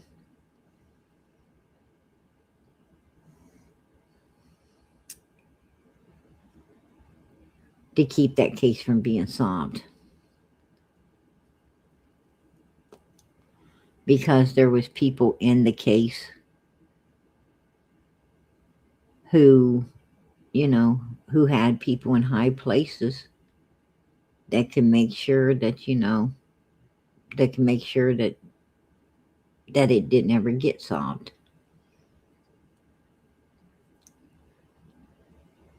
And, you know, it don't have to be a big bunch of money. It don't have to be like, what I'm saying is, it don't have to be Donald Trump style. This could just be, you know, this could just be fucking, you know, this could just be business owners and locals, you know, and locals that, you know, are holding, you know, lower positions, you know, in the community. It don't have to be no big high officials. That's what I'm talking about. You know, little money talks just like big money. Little titles, you know, hold a lot of power too. So, you know, it don't always have to be some fucking bigwigs that cover shit up. But I think law enforcement knows that Don Wells drove that Subaru and fired his co-worker because they had planned to do what they were going to do to this little girl. I think they know he drove it the next day for an extra alibi because he was, you know, he wanted to be safe while everything got carried out. I think they know everything. I'm pretty sure they do. And some reason, you know, they don't want it. They don't want it solved. There's somebody involved in this that's got some, you know, that's got some pull for it not to be solved. That's just my opinion. I'll keep it. But I think they could have solved it day one. They didn't go to Allison's house. They didn't question, you know, they didn't pull Hunter in for questioning. They didn't interrogate him. They didn't interrogate Don and Candace. They didn't interrogate Candace. I mean, we all know that it's protocol that when something happens, like, you know, as severe as a child missing, we all know that first thing law enforcement does is says, we're going to have our officers take you downtown and we're going to get your statements. Means we're going to have officers take you downtown and interrogate your fucking ass about everything that went on here today. Until, you know, if you did anything, we're going to know it. Because we're about to put you in a room and interrogate the shit out of you for a long time. All night if we have to. Detectives are going to be there. If they have to take turns, different shifts, we're going to interrogate your ass. We're going to get the answers we want and need. So therefore, they would have pulled Hunter in. They'd have pulled Allison in. They'd have pulled Candace, Grandis, and Donald in there. They'd have pulled them all in. And they'd interrogated them. They'd have pulled the kids in. And they'd have had them questioned by, you know, child psychologists and law enforcement. And they would have had, you know, child protective services there as well. And they, you know, all of these things would have been done that evening through the night and the next morning. They would have also put Don and Candace in a hotel with the kids, cleared the hill. It became a crime scene. They would have also went to Allison's house. They would have considered that, you know, a crime scene as well. they would have had to vacate and bring in search dogs and everything, because that's one of the last places that Summer was known to be. It would have been handled differently if something wasn't amiss here. If something wasn't, I mean, I haven't ever seen law enforcement take a bunch of officers up on a hill and isolate everything to that hill. I haven't ever seen that before. And I also wanted to mention that, do you remember that down below the property, down on the road, do you remember that the grass was all cut at the bottom of the Wells property? It hadn't been cut for years and years. But on June the 15th, 2021, that grass was completely cut, like it was ready for all the squad cars to be able to park on. And it hasn't been cut since.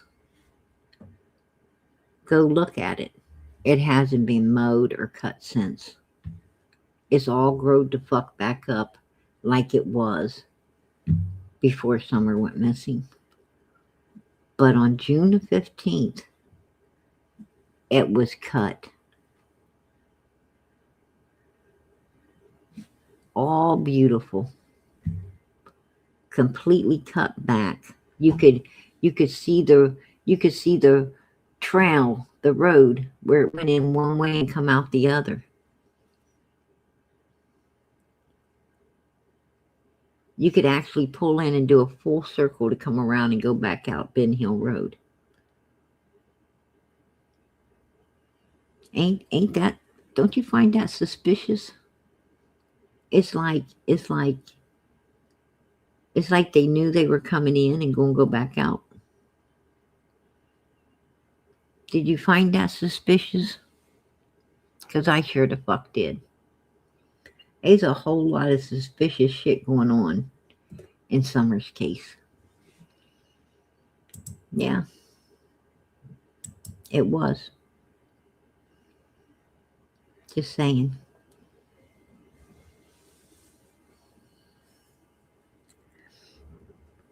I'm going to tell you, they didn't even order an Amber Alert for Summer. And they wasn't going to.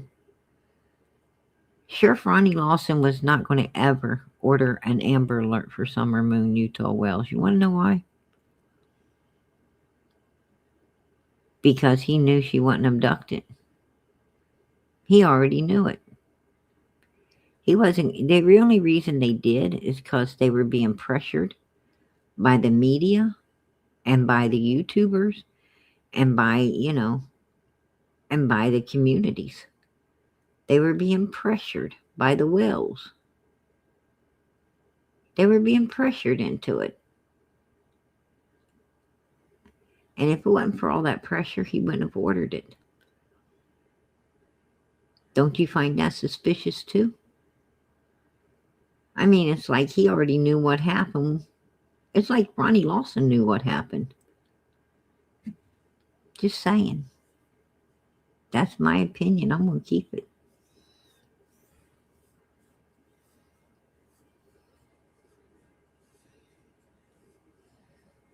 And didn't anybody ever find it weird that you couldn't talk to Ronnie Lawson? Didn't anybody ever find it weird that you had to talk to Prove It or TBI or someone else? You couldn't even speak to Ronnie at all? He wasn't taking no calls on this case? I found that suspicious as well.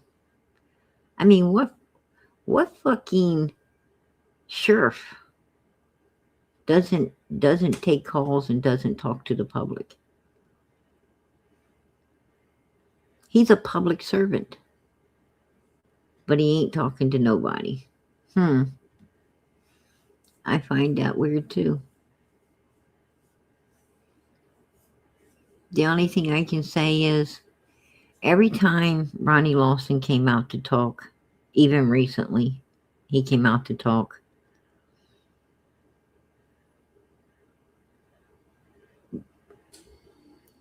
it's like he wants to tell something. It's like his conscience is getting to him. I don't know if anyone else noticed that, but I took note that even from the beginning of this case, it's like something really ate his conscience up.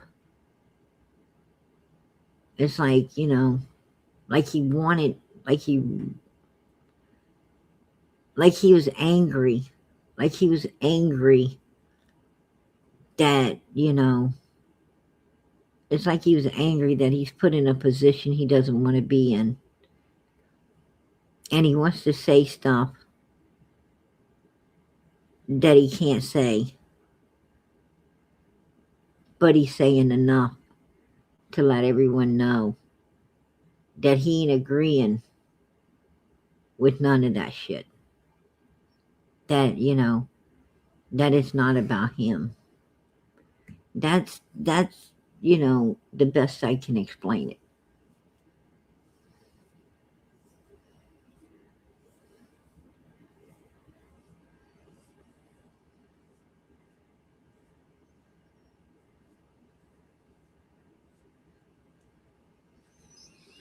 Oh, why would I need a private investigator? Pete, you sure you ain't got a private? Why would I need a private investigator?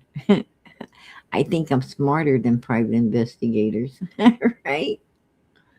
I think that at least I hope I am. I hope I am. I'm gonna tell you, you know, those degrees ain't cheap, and there's a hell of a lot of brain work, a whole lot of, like, in order to get your degrees, you have to, you put your mind, body, and soul through a lot of shit, right? A lot of torture to get that education.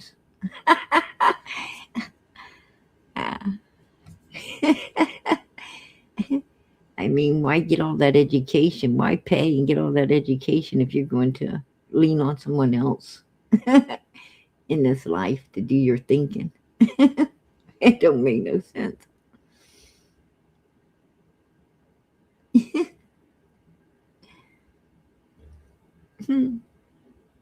Yeah.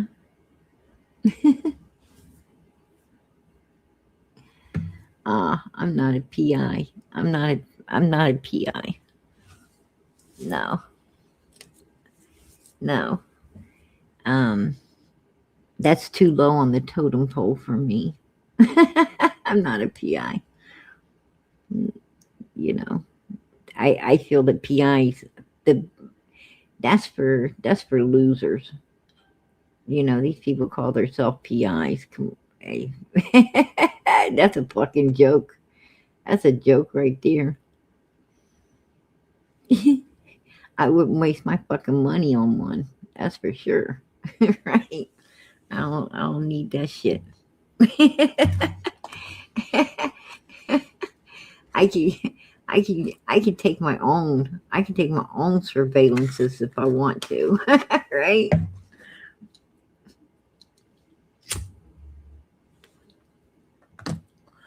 You know what they say. If you want something done right, you got to go do it yourself. If I suspected my husband cheating on me, you know, he ain't gonna have to worry about no PIs. Right? He ain't gonna have to worry about that. The only reason that I would be, you know, only reason I would be using a body cam if my husband was cheating on me is because I don't want to ever forget to look on his face when I knock on that hotel door, right?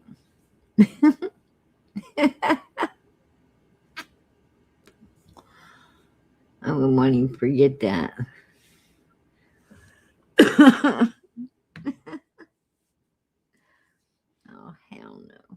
why send somebody? Why send somebody else to do your own jobs? That don't make no sense to me.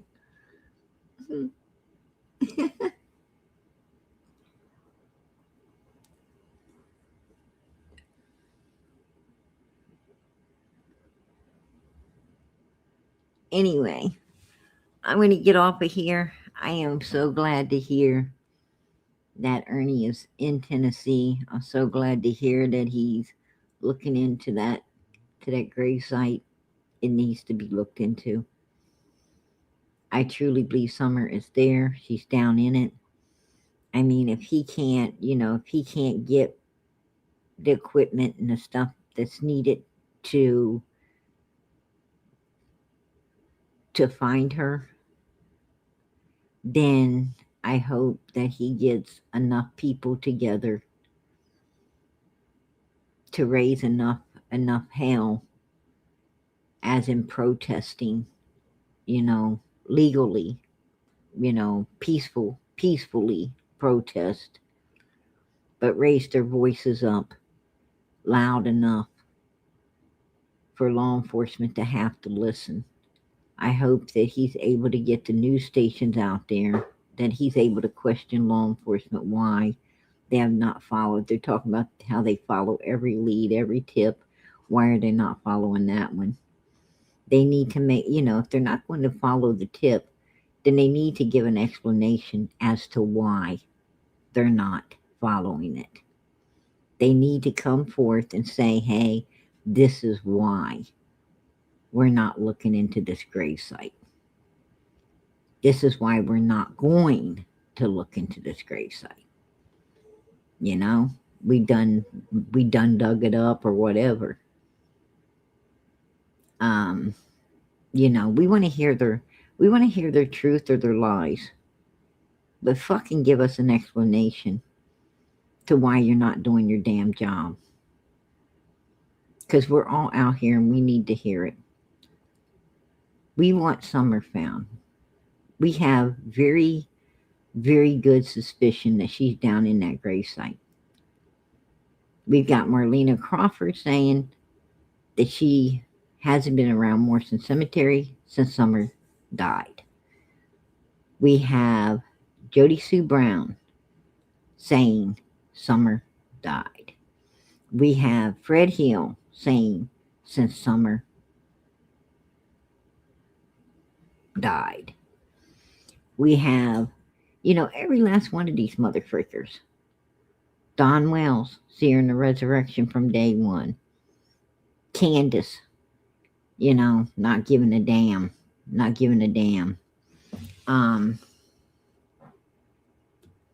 Showing all her hate for her own daughter.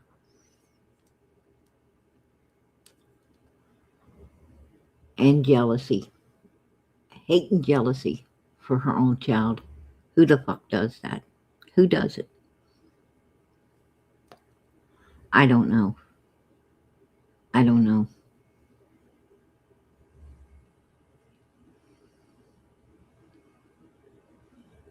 We had Allison trying to tell Chris M. Summer was unalived on those milk jugs. We have Allison telling us she saw Summer's spirit on our porch. Allison was telling you Summer is not alive. Allison Graham Bunn plainly said those kids were here before Summer died. Even Graham Bunn said before Summer died.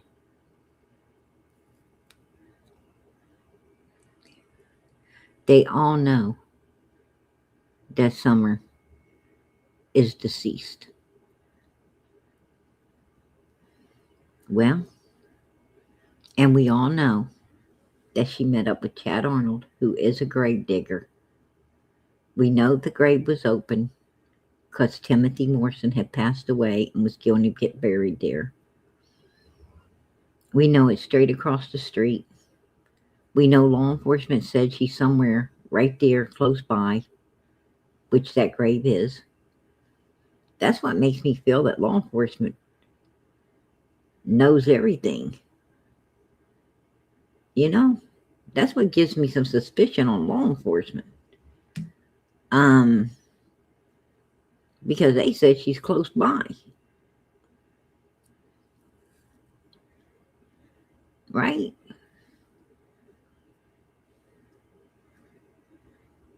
It's like all these people know, and nobody's talking.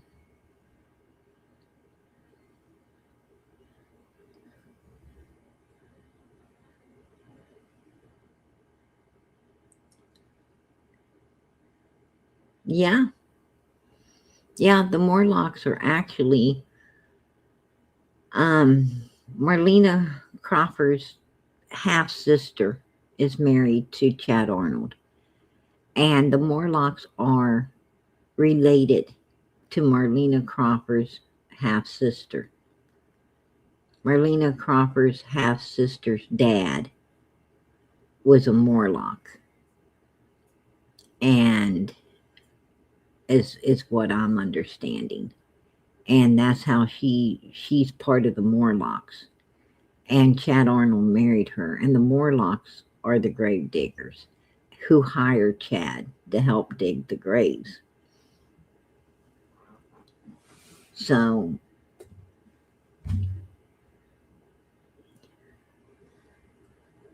no, I do not fear none of them. I walk with God. I walk with God. God says, don't be afraid. I didn't give you a spirit of fear. I gave you one of courage. So no, I refuse to be afraid of anything other than God. God's the only one, God's the only one that can do anything to you. I mean, God's the only one that can take the breath of life away from you. He gave it and he can take it away. Nobody else can do that. No one on this earth can touch you except God himself. God himself is the only one. He's the only one that's able to give and taketh. The Lord giveth and the Lord taketh away. Blessed be the Lord.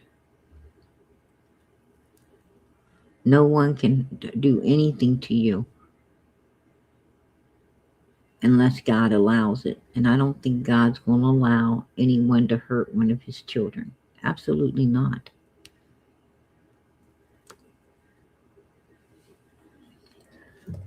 Matter of fact, the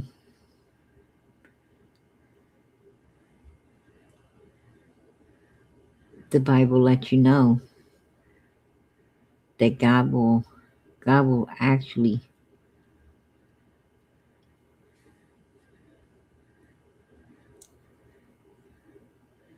prepare a table before you. He'll prepare a table before your enemies.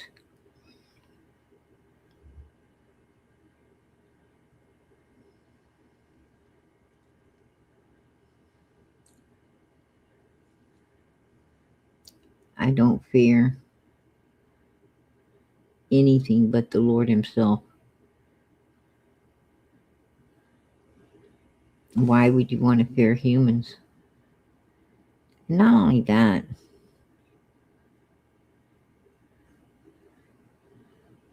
but why be afraid?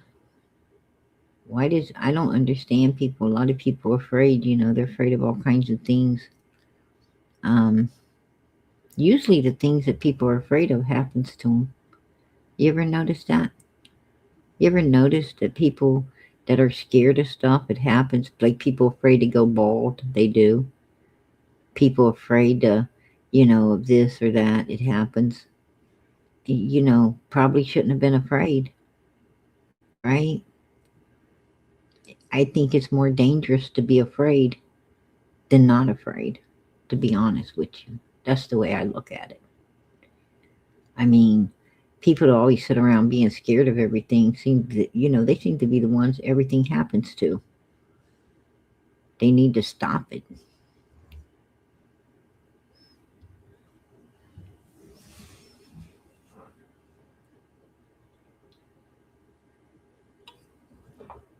I'm afraid to be afraid. Right?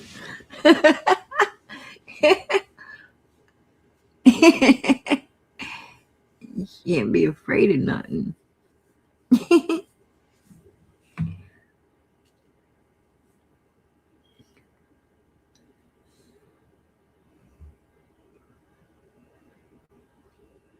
Yeah, Marlena was talking with us. Those clips came from here. Marlena was, yes, she was talking to us.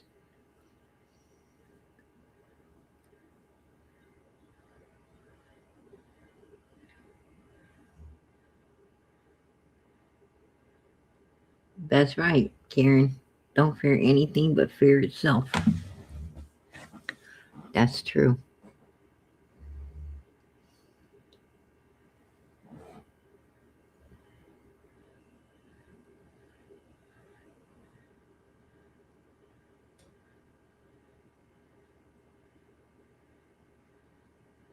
I'm going to tell you,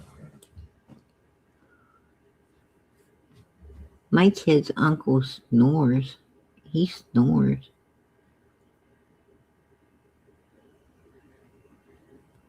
Like, seriously snores. You ever want to just pinch somebody's nose? For real. And it's like, he's like in the background right now, snoring. Like, I'm like, oh my gosh.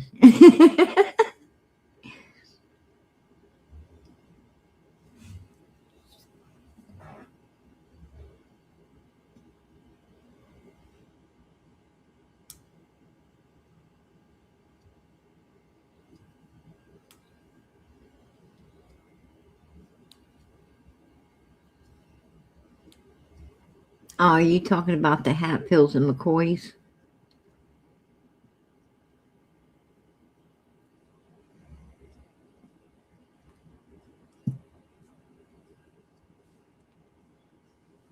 Are you talking about the Hatfields and McCoys being brought up to speed on Summer's case?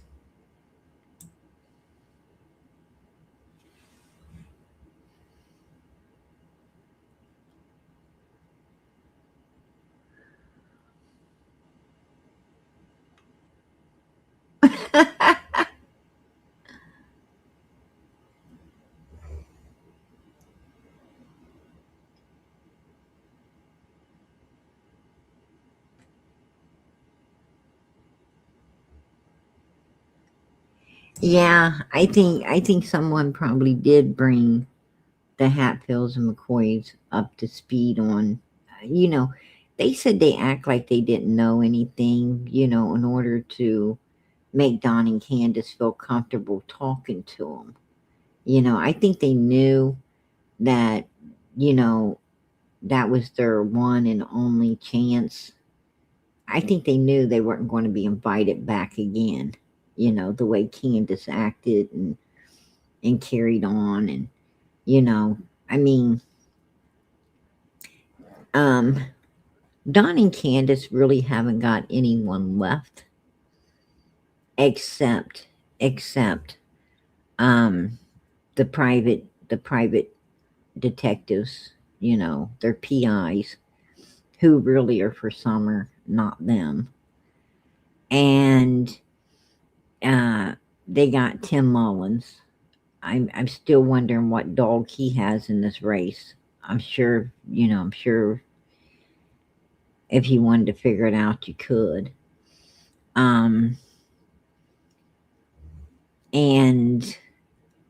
they still have like one or two. They got like one or two other people that's still hanging on by a thread. But other than that, nobody. Like, everybody's fled them. Everybody has, fled the hill. And it's because they It's because people finally are waking up, they're finally waking up to, they're finally woke to how evil it is, how dangerous it is to affiliate themselves with, with that type of evilness. Bad shit, man. I'm telling you, bad juju. It's bad juju. And they know it. Because they all be suffering it. They all be suffering that shit.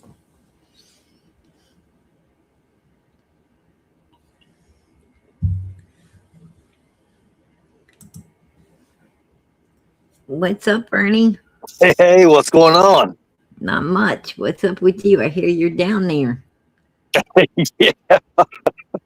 Yeah, we're all down here. You down there got them running?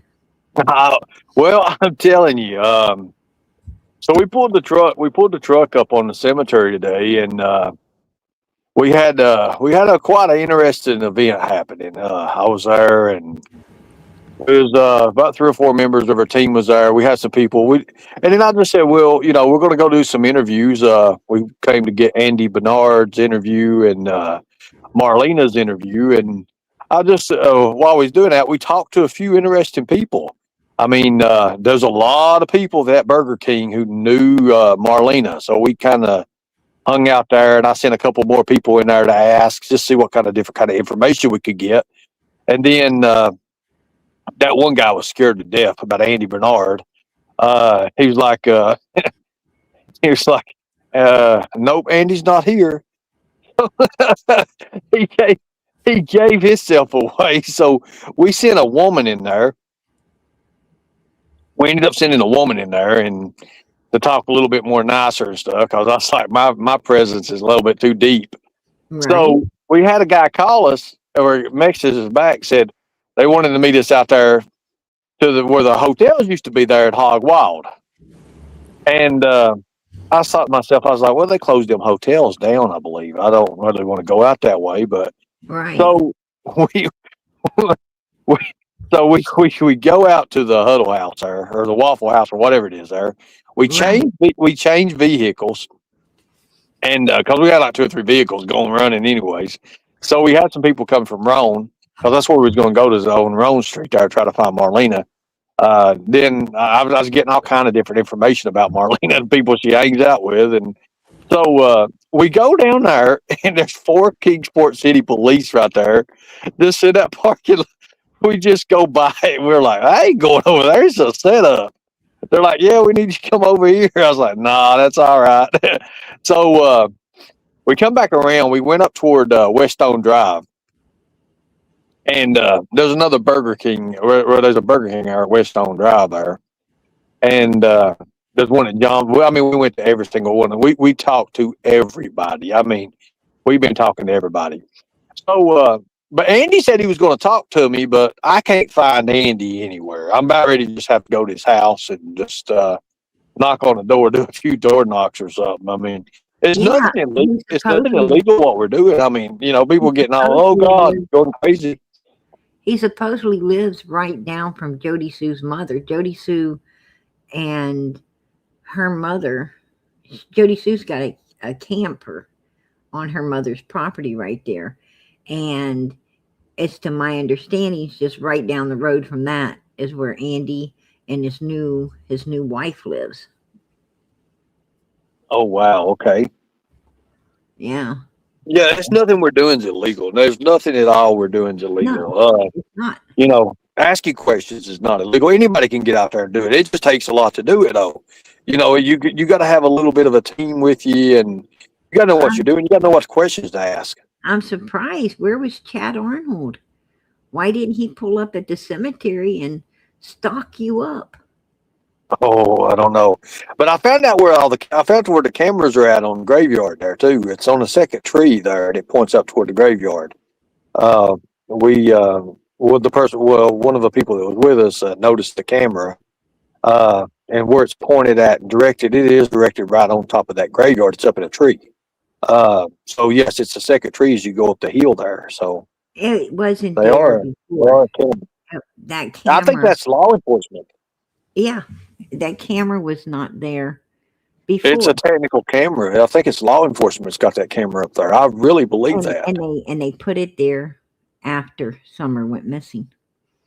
Before Summer went missing, there was no cameras. The only reason they knew that Candace followed Chad out of Ben Hill Road onto Beach Creek is because a neighbor down there, as you're coming out of Ben Hill Road onto Beach Creek, there was a neighbor who had a trail cam pointing in towards, down towards Dawn and Jody Sue's and down towards, down the road that way. And Candace and first Chad went past it, heading towards Beach Creek. Then they seen Candace behind him going in, going out onto Beach Creek. But they didn't have no cameras pointing towards Beach Creek anywhere. And that's why they don't know where they went. That's where they lost them. They lost them as they was going out onto Beach Creek. Yeah, I know. And And they called Candace in and they told her they knew that she had come out of there. So we timed 110 Ben Hill Road to the cemetery today. And if you're driving, and I'm talking about if you're driving even like 35 miles an hour on that road, 25, whatever, it's 5 seconds to the road that goes up toward Morrison Cemetery. Oh, It's yeah. 5 seconds. Right. It's literally 5 seconds. Like it's literally the next road down. She was gone over there for an hour. And you know Candace as well as I know Candace. And when Candace followed Chad over there, Candace wanted to stand there and she wanted to make sure that Summer was completely covered over before she went back home. She wanted to make sure that everything was done before she went and called law enforcement, before she went back to gaslight those boys up and to call Donald and to call law enforcement. She wanted to make sure that everything was done and done right. And she went over there and hung around while they put, and this is my opinion, while they put Summer down in that extra hole. They covered it up. They packed it down. They did what they needed to do to make it look legit before she went back. And that would have took about an hour. It wouldn't have been an easy task.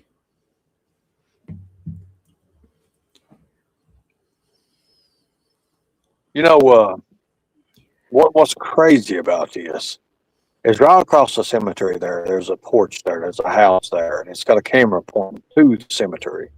Literally, right across the road. It points right out directly to it, right up the road there. Oh, yeah. And it's right directly to the road that goes to the cemetery. It says fresh eggs. It says eggs for sale or some shit like that. So they in that yard when we come down in the SUV, there was 3 people out in the yard, but there were 7 people on that porch, and I don't think but 8 there's about 7 or 8 of them that didn't have a shirt on, and I don't know what they were doing, but I know when we went up there because the way we went back up the road toward Ben Hill, and Right. I was showing Omar and Craig the summer memorial thing they have, and it's just like everything's so bright right there on that road. Everything's so bright. But when you get, as soon as you turn into Ben Hill and go down, it all gets dark and dusty and musty and like it's just grew up. Nobody takes care of that road. Nobody takes care of that. Nothing there. I mean, it's all growed up and stuff. And That's you see the stuff. It says Summerwell. All that stuff with the mailbox, all of that. And the bottom of that property. Remember when Summer went missing in 2021? The bottom of that property had been mowed all the way back, like it was waiting for the law enforcement to park all their cars in there. So did you notice it's all grown up again now? It wasn't ever mowed before, and it hasn't been mowed after. Don Like it didn't just ever drive that vehicle before. Didn't drive it after. You know, what so the hell? so and not getting back on the back off on the subject. I didn't get to hear what you said. Did you speak about the McCoys today, the Hatfield and McCoys tonight? Yeah, somebody in the Um, chat was talking about them and said that they were probably brought up to speed on, everything they didn't know about Summer's case. And I was saying that they had said that they told Don and Candace that they didn't know everything. They said they did know, but they told them they didn't so that they could get them to talk. right, right. Well, obviously they said they've been waiting on it for 5 years, but why 5 years? What got me is they came right out after the cemetery stuff, right, literally at the same, right after we did the stuff with the cemetery, started doing it and getting names. It's just like for me, what got me is kind of it's weird. It's so weird that they go up there and then Candace, gets on the phone with Trudy and Chris, and she comes out, and the first thing they're doing, Hawkins County, Ernie Shell, and he's spending costing money and all that. So Right. I know I'm doing so. I know I'm doing something right, and I talked to a couple of officers tonight. We actually talked to a couple of officers, and they was like, "Man, please, just whatever you do, just please don't start no hell here." It's like I ain't gonna do nothing like that. It was funny as hell. But Omar got to see it for the first time. Craig got to see it for the first time. Because they ain't nobody. Everybody been on a cemetery, but they ain't been on the Ben Hill Road there, and it's just Right. it's just like a nowhere land over there, and it's Mhm. just the service literally goes out right when you hit that road. The service goes out.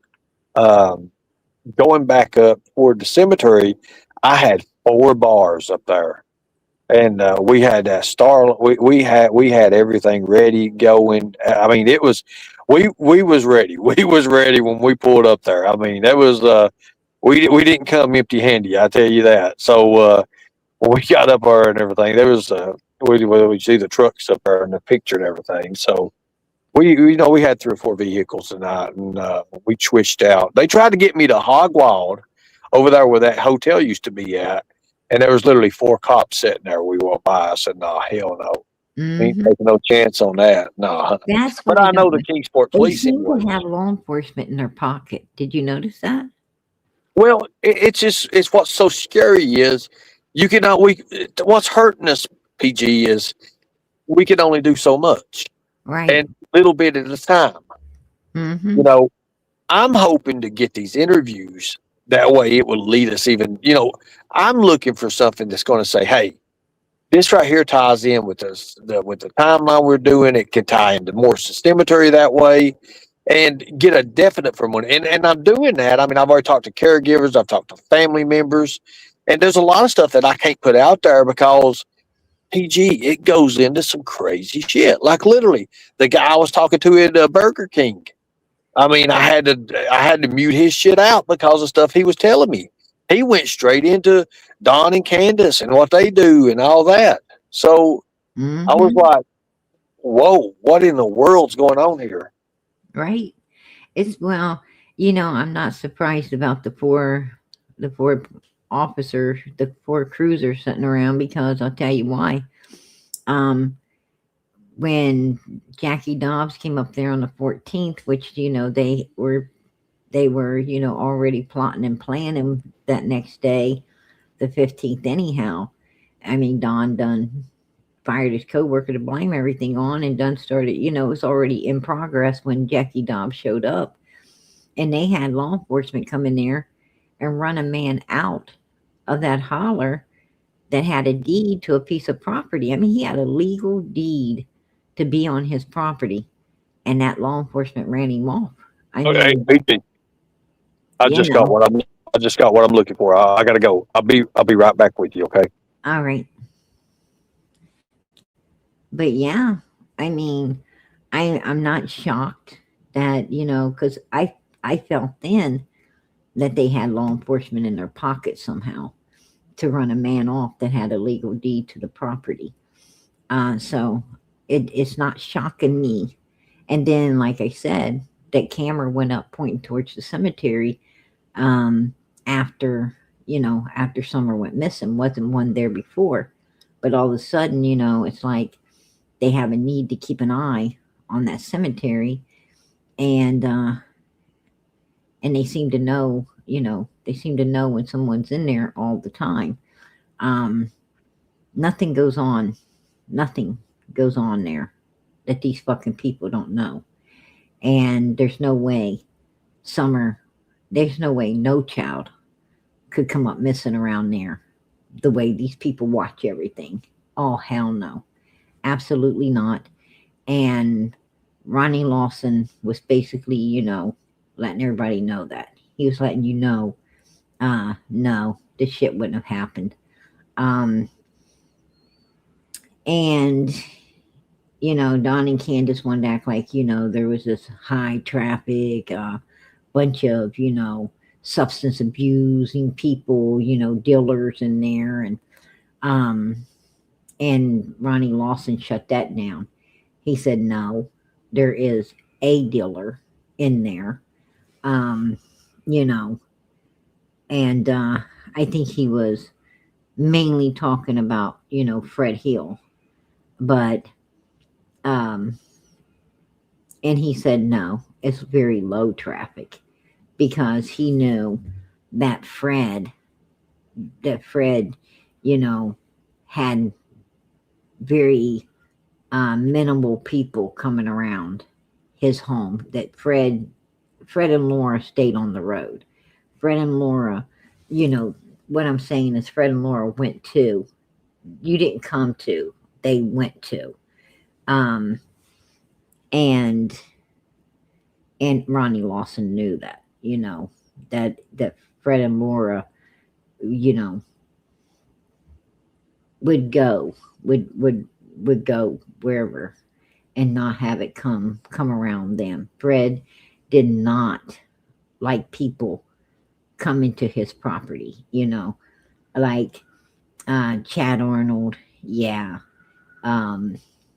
Don Wells, people he knew really well,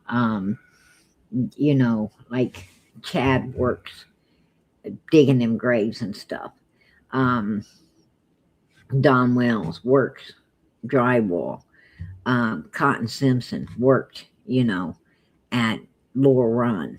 He, people that were, he knew held jobs and study paychecks, could afford to, okay, you can come into the holler. But people like Marlena Crawford and Ricky, don't come into this holler, I'll come to you. You see what I'm saying? You don't work. You don't, if I catch you in here, it's going to be bad. I don't trust you. So, the ones like that, him and Laura would go to, they're not coming here. And Ronnie knew, you always know them paranoid. And he knew it was very low traffic coming in and out of there at any time. It was low. These people are going out more than anyone's coming in. And that he gave out on these people. So, I think Ronnie wanted everyone to know that this was an inside job. This was contained to, the number one suspects were right there inside Ben Hill Road. Right there, on Ben Hill Road. And I think he wanted you to know it. So, I think Ronnie had a conscience. I don't think Pruitt has one. I don't think a lot of those people have one, but I do think Ronnie Lawson did. And it's sad, that he had to kind of bite his tongue in this case, and and endure the hell of not being able to solve it. But I do think he really hopes the new sheriff does. I think he hopes the new sheriff has the ass that he didn't have and solves it up, and so do I really do. But hopefully Ernie can get something done to get that grave looked into, because I truly believe that's where if Summer's ever found, that's where she'll be found. That's just my opinion. I'll keep it. As long as no one's checking, she won't be found. And that's going to be hard to live with, for all of us, for every one of you, for me, for everybody. It's going to be hard to live with, for the rest of our lives, knowing that a child, is someplace that, nobody's willing to find her. That's going to be hard. What's up, Bernie? Go to your messages in Messenger. Look what Andy just did. Put them up there. I told you I was at his work, and he said, "You know where to find me at." So, oh wow, look at that. Put his finger up at you. Yeah, you show them to everybody if you want to. I'm going live. I'm going live right after you get done here. Yeah. Hold on. I'm going to stick in content. Yeah, put it in the chat there. Yeah. You go ahead and talk to my chat while I put this in content real quick. So I was at the right place there where Andy's at. I knew that guy was acting suspicious when he said, "Oh no, he's not here." So it is a night shift area there where he works. Now he just sent me his message. And I guess he's want to be a little hostile. That's a bad way to go, buddy. Nah, it's all a setup. It's what it is. I know exactly where the area is at. I know what's in the area. I know what's outside the area. So I'm going to send 2 cars down there right now, exactly where he's at. Nobody's going to know anything about it. I don't care what they say. They're going to pull everybody over. No, hell no. But he's giving his position away and everything. Look at him stick his middle finger up at me. I thought we didn't have no good pictures of Andy. Now you got you a good one, PG. Holy hell. You can't make this stuff up, people. I'm telling you. You cannot make this stuff up. You can't make it up, can you?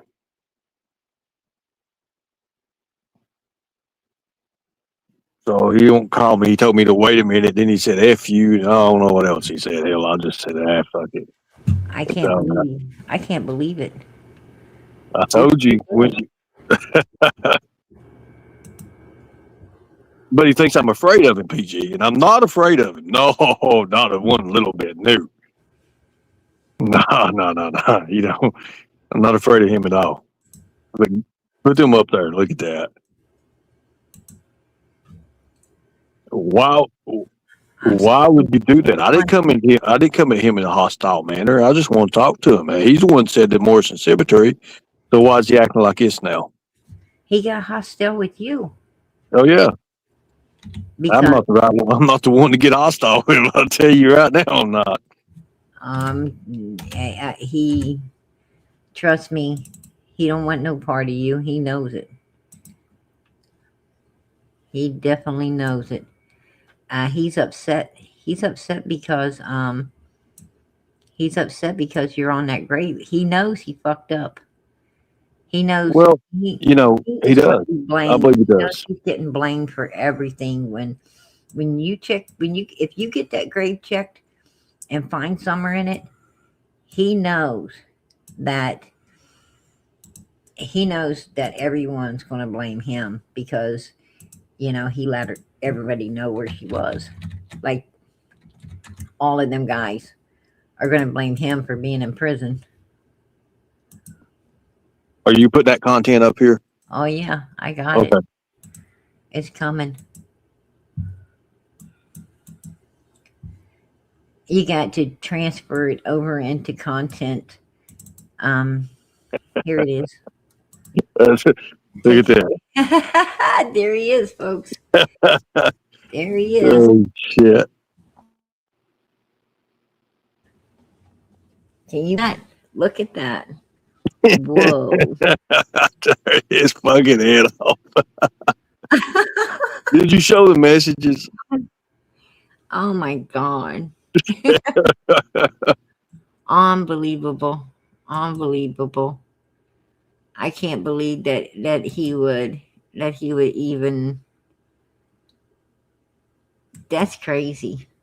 You know, he don't want the cemetery. He don't want the cemetery checked. He does not want the cemetery looked into. Oh God, Jesus! Oh man, oh Lord. Anyway, He said, he says, "You know where I'm at." He knows I went to his store today. he said, prove your earning. And you try, Yeah. and then you try to call him. Yep. And he said, hang on. And you said, I'm trying to prove this. And he stuck his finger up at you. Yeah. It took him a minute to get his camera working, didn't it? I'll take that camera and shove it straight up his ass so fast it ain't funny, or down his throat. I'll shove it right down his throat. He'd eat teeth and all. It'd be funny as hell. He knows. I mean, I'm not being hostile with him. I just want to talk to him. I want to have a little bit of word with him. That's it. I don't want to do anything else. I just want to be. I'm here for summer, BG. I'm here for summer, and whatever it takes, it's going to take. That's right. And that's just all I got to it. I'm abiding the law. Everything I'm doing is by the law. I actually have former law enforcement with us, so I mean, I'm ready. It's all good. It's all good. Are you going to try to get the grave looked into? Yes, I mean, again, it just takes little by little by little. We got to get what we need to do. So we've already measured the grave out. We've already had a surveyor down there already measured it out and everything, looked at it and seeing things. And as you see the truck is up there today. You see that in the picture? Right. Okay, you saw that, right? Mm-hmm. Okay, so. Yeah, I see it in the background. Yeah. Yeah, they ain't nobody gonna pull up on us like that. I mean, they not no bad manner. That'd be crazy. That'd be really bad. That would be a bad way right there. I mean, that'd be bad for them to do that. As a matter of fact, when I was in Beach Creek, I got out of the car and I was talking to some people today, and everybody knew me. It was like, "Hey, you're that guy that's trying to get the boards." Everybody in that area knows. I just don't understand why it ain't big enough for law enforcement just to look into it.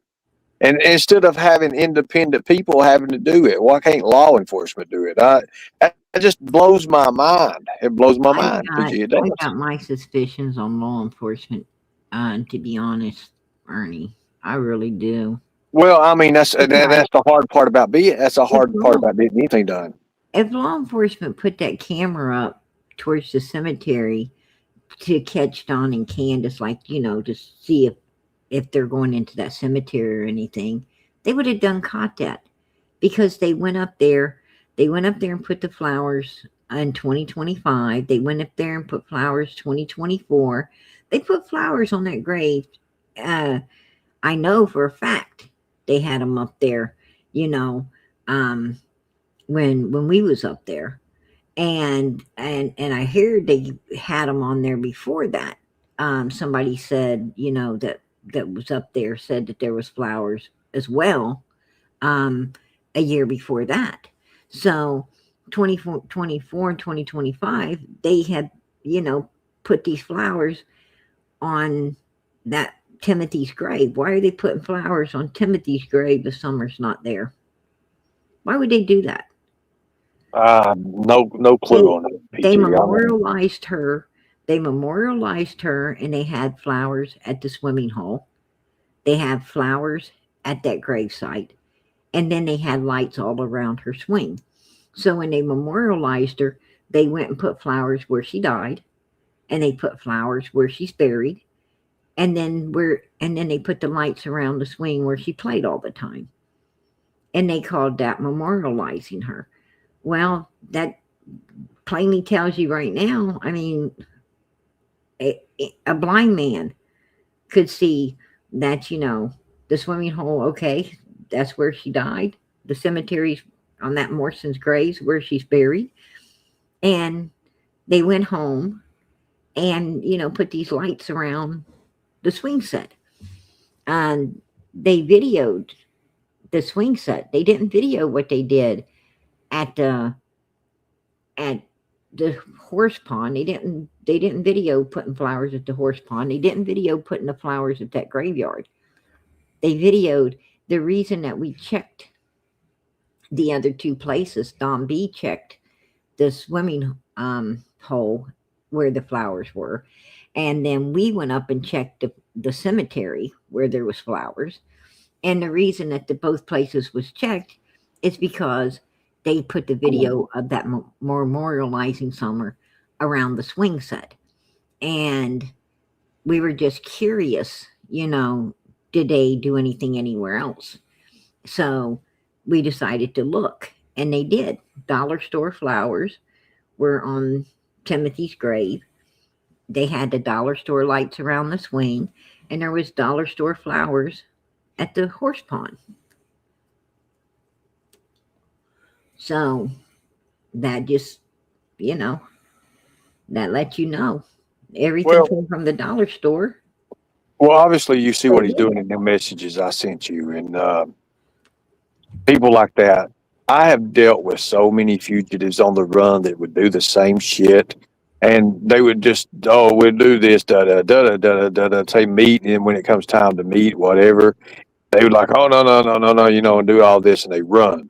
Oh, and you see what's in that messenger there. He's pretty much what he's doing. So you're at he don't want to talk to me. He don't want to talk to me, but he's going to talk to me. Because you're at the right place. I'm going to tell you, they're scared. Candace is scared. All she's got on her lips is your name. And, and trying to deter you from what you're doing. And Andy Bernard, well, that finger tells me Summer's there. You're on the right track as I knew you were. And you got them scattering. You got them pissed. You got them scattering. You got them. Right now, they're scared they're going to prison. That's for sure. What gets me is if you're not afraid, and you didn't have anything to do with anything. Can you do me a favor, PJ? You played it a while ago, and I was going out of service when I heard it. Could you play that the video where which one was it? It was one I never heard. Donwell saying that Chad met up with Candace? Yeah, would you play it in its entirety and not cut it off? Just let me hear it in its entirety. You have that? I'm sorry to put that on you right now. Yeah, it's right there. Right. Don, do you know who a Chad Arnold is? Yes, I do. And somebody asked me. Said, Yeah, Chad Arnold was married to. No, he didn't die. I thought he died. Not that I'm aware of, anyway. But Chad Arnold was at Fred Hill's house when Candace was looking for Summer. She drove back in the holler to Fred Hill's house, and Chad Arnold was hanging out back there. That's it. Okay, so listen. Who was that in the background that he died? That was Chillbilly. Chillbilly was saying he thought that he had Chad Arnold mixed up with somebody else. Now was Chillbilly with Don, or was he with Jinkies at that time? He was with Jinkies. And Chillbilly was going up there on the hill, cutting the Wells grass. And Don had cameras up there. When Benny Keys went up there, Benny had put cameras up, and Benny was able to watch Don's face, just like Don. But I remember that every time. He also had Candace's phone messed up because every time I talked to her, he would he'd message her and tell her to get off the phone, or he would say something. Yes. Yeah, and what happened was is Don had the cameras reprogrammed just so they would be on his and Candace's phone and not Benny's anymore.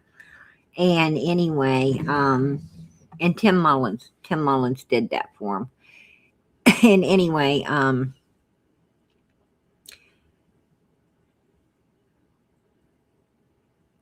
damn, I forgot what that usually don't happen to me. My mind went freaking blank. But anyhow, he took Benny off of that, and then he was letting Chill Billy come up there. That's where I was. He was letting Chill Billy come up there and cut the grass and everything. And he said, this is what Don personally told me. He said that he got rid of Chill Billy because he could see, because they watched him through their phone. He said that Chill Billy was getting too fucking nosy. He was looking in places he shouldn't be looking in. And so they rolled him off the hill. Well, they're no longer friends. So they're no longer friends, right? Uh-huh. So Chill Billy was supposed to come up on my panel. He said the next live he would. He was busy or something like that. Right. So I'm going to go live after you go live. If you can have your people come over, I got something special I want to listen to. Yeah, I'm getting ready. I'm getting ready to get off anyway. So yeah, we can move it to you. Thank you. I appreciate that. I want to talk about it. I know Andy's watching now. So everybody, let's say hello to Andy because he's watching your show. Hello, Andy. Andy said hello. All right. Oh, damn. He ain't hostile, is he? Not at all. Not at all. Oh, God, PG, I'd take my boots upside his fucking head so bad it ain't even. I'd sidekick him so hard it'd knock him through the damn wall. It literally. I know you would. That's why I told my people tonight. I said, don't worry about Ernie. I said, he's a hell of a lot more dangerous than any of them. Did you say that? Yeah, I did. I did, and they know it. We got bounty hunters with us. We got former. We got this, PG. We brought out the whole damn recovery team on this one here. Absolutely. You know, I told him. I said, Ernie's safe. I said, don't worry. Don't worry. He's safe. I know you are. I know you're safe. So. PG, we got drones. We've got everything. Amen. Yeah. We got trucks. We got a Jeep. We got a car. So we're good. Amen. I'm telling you, I know that Lord. they're scared of you. They're scared of you. And you got them going. So keep them going, Ernie. Keep them going.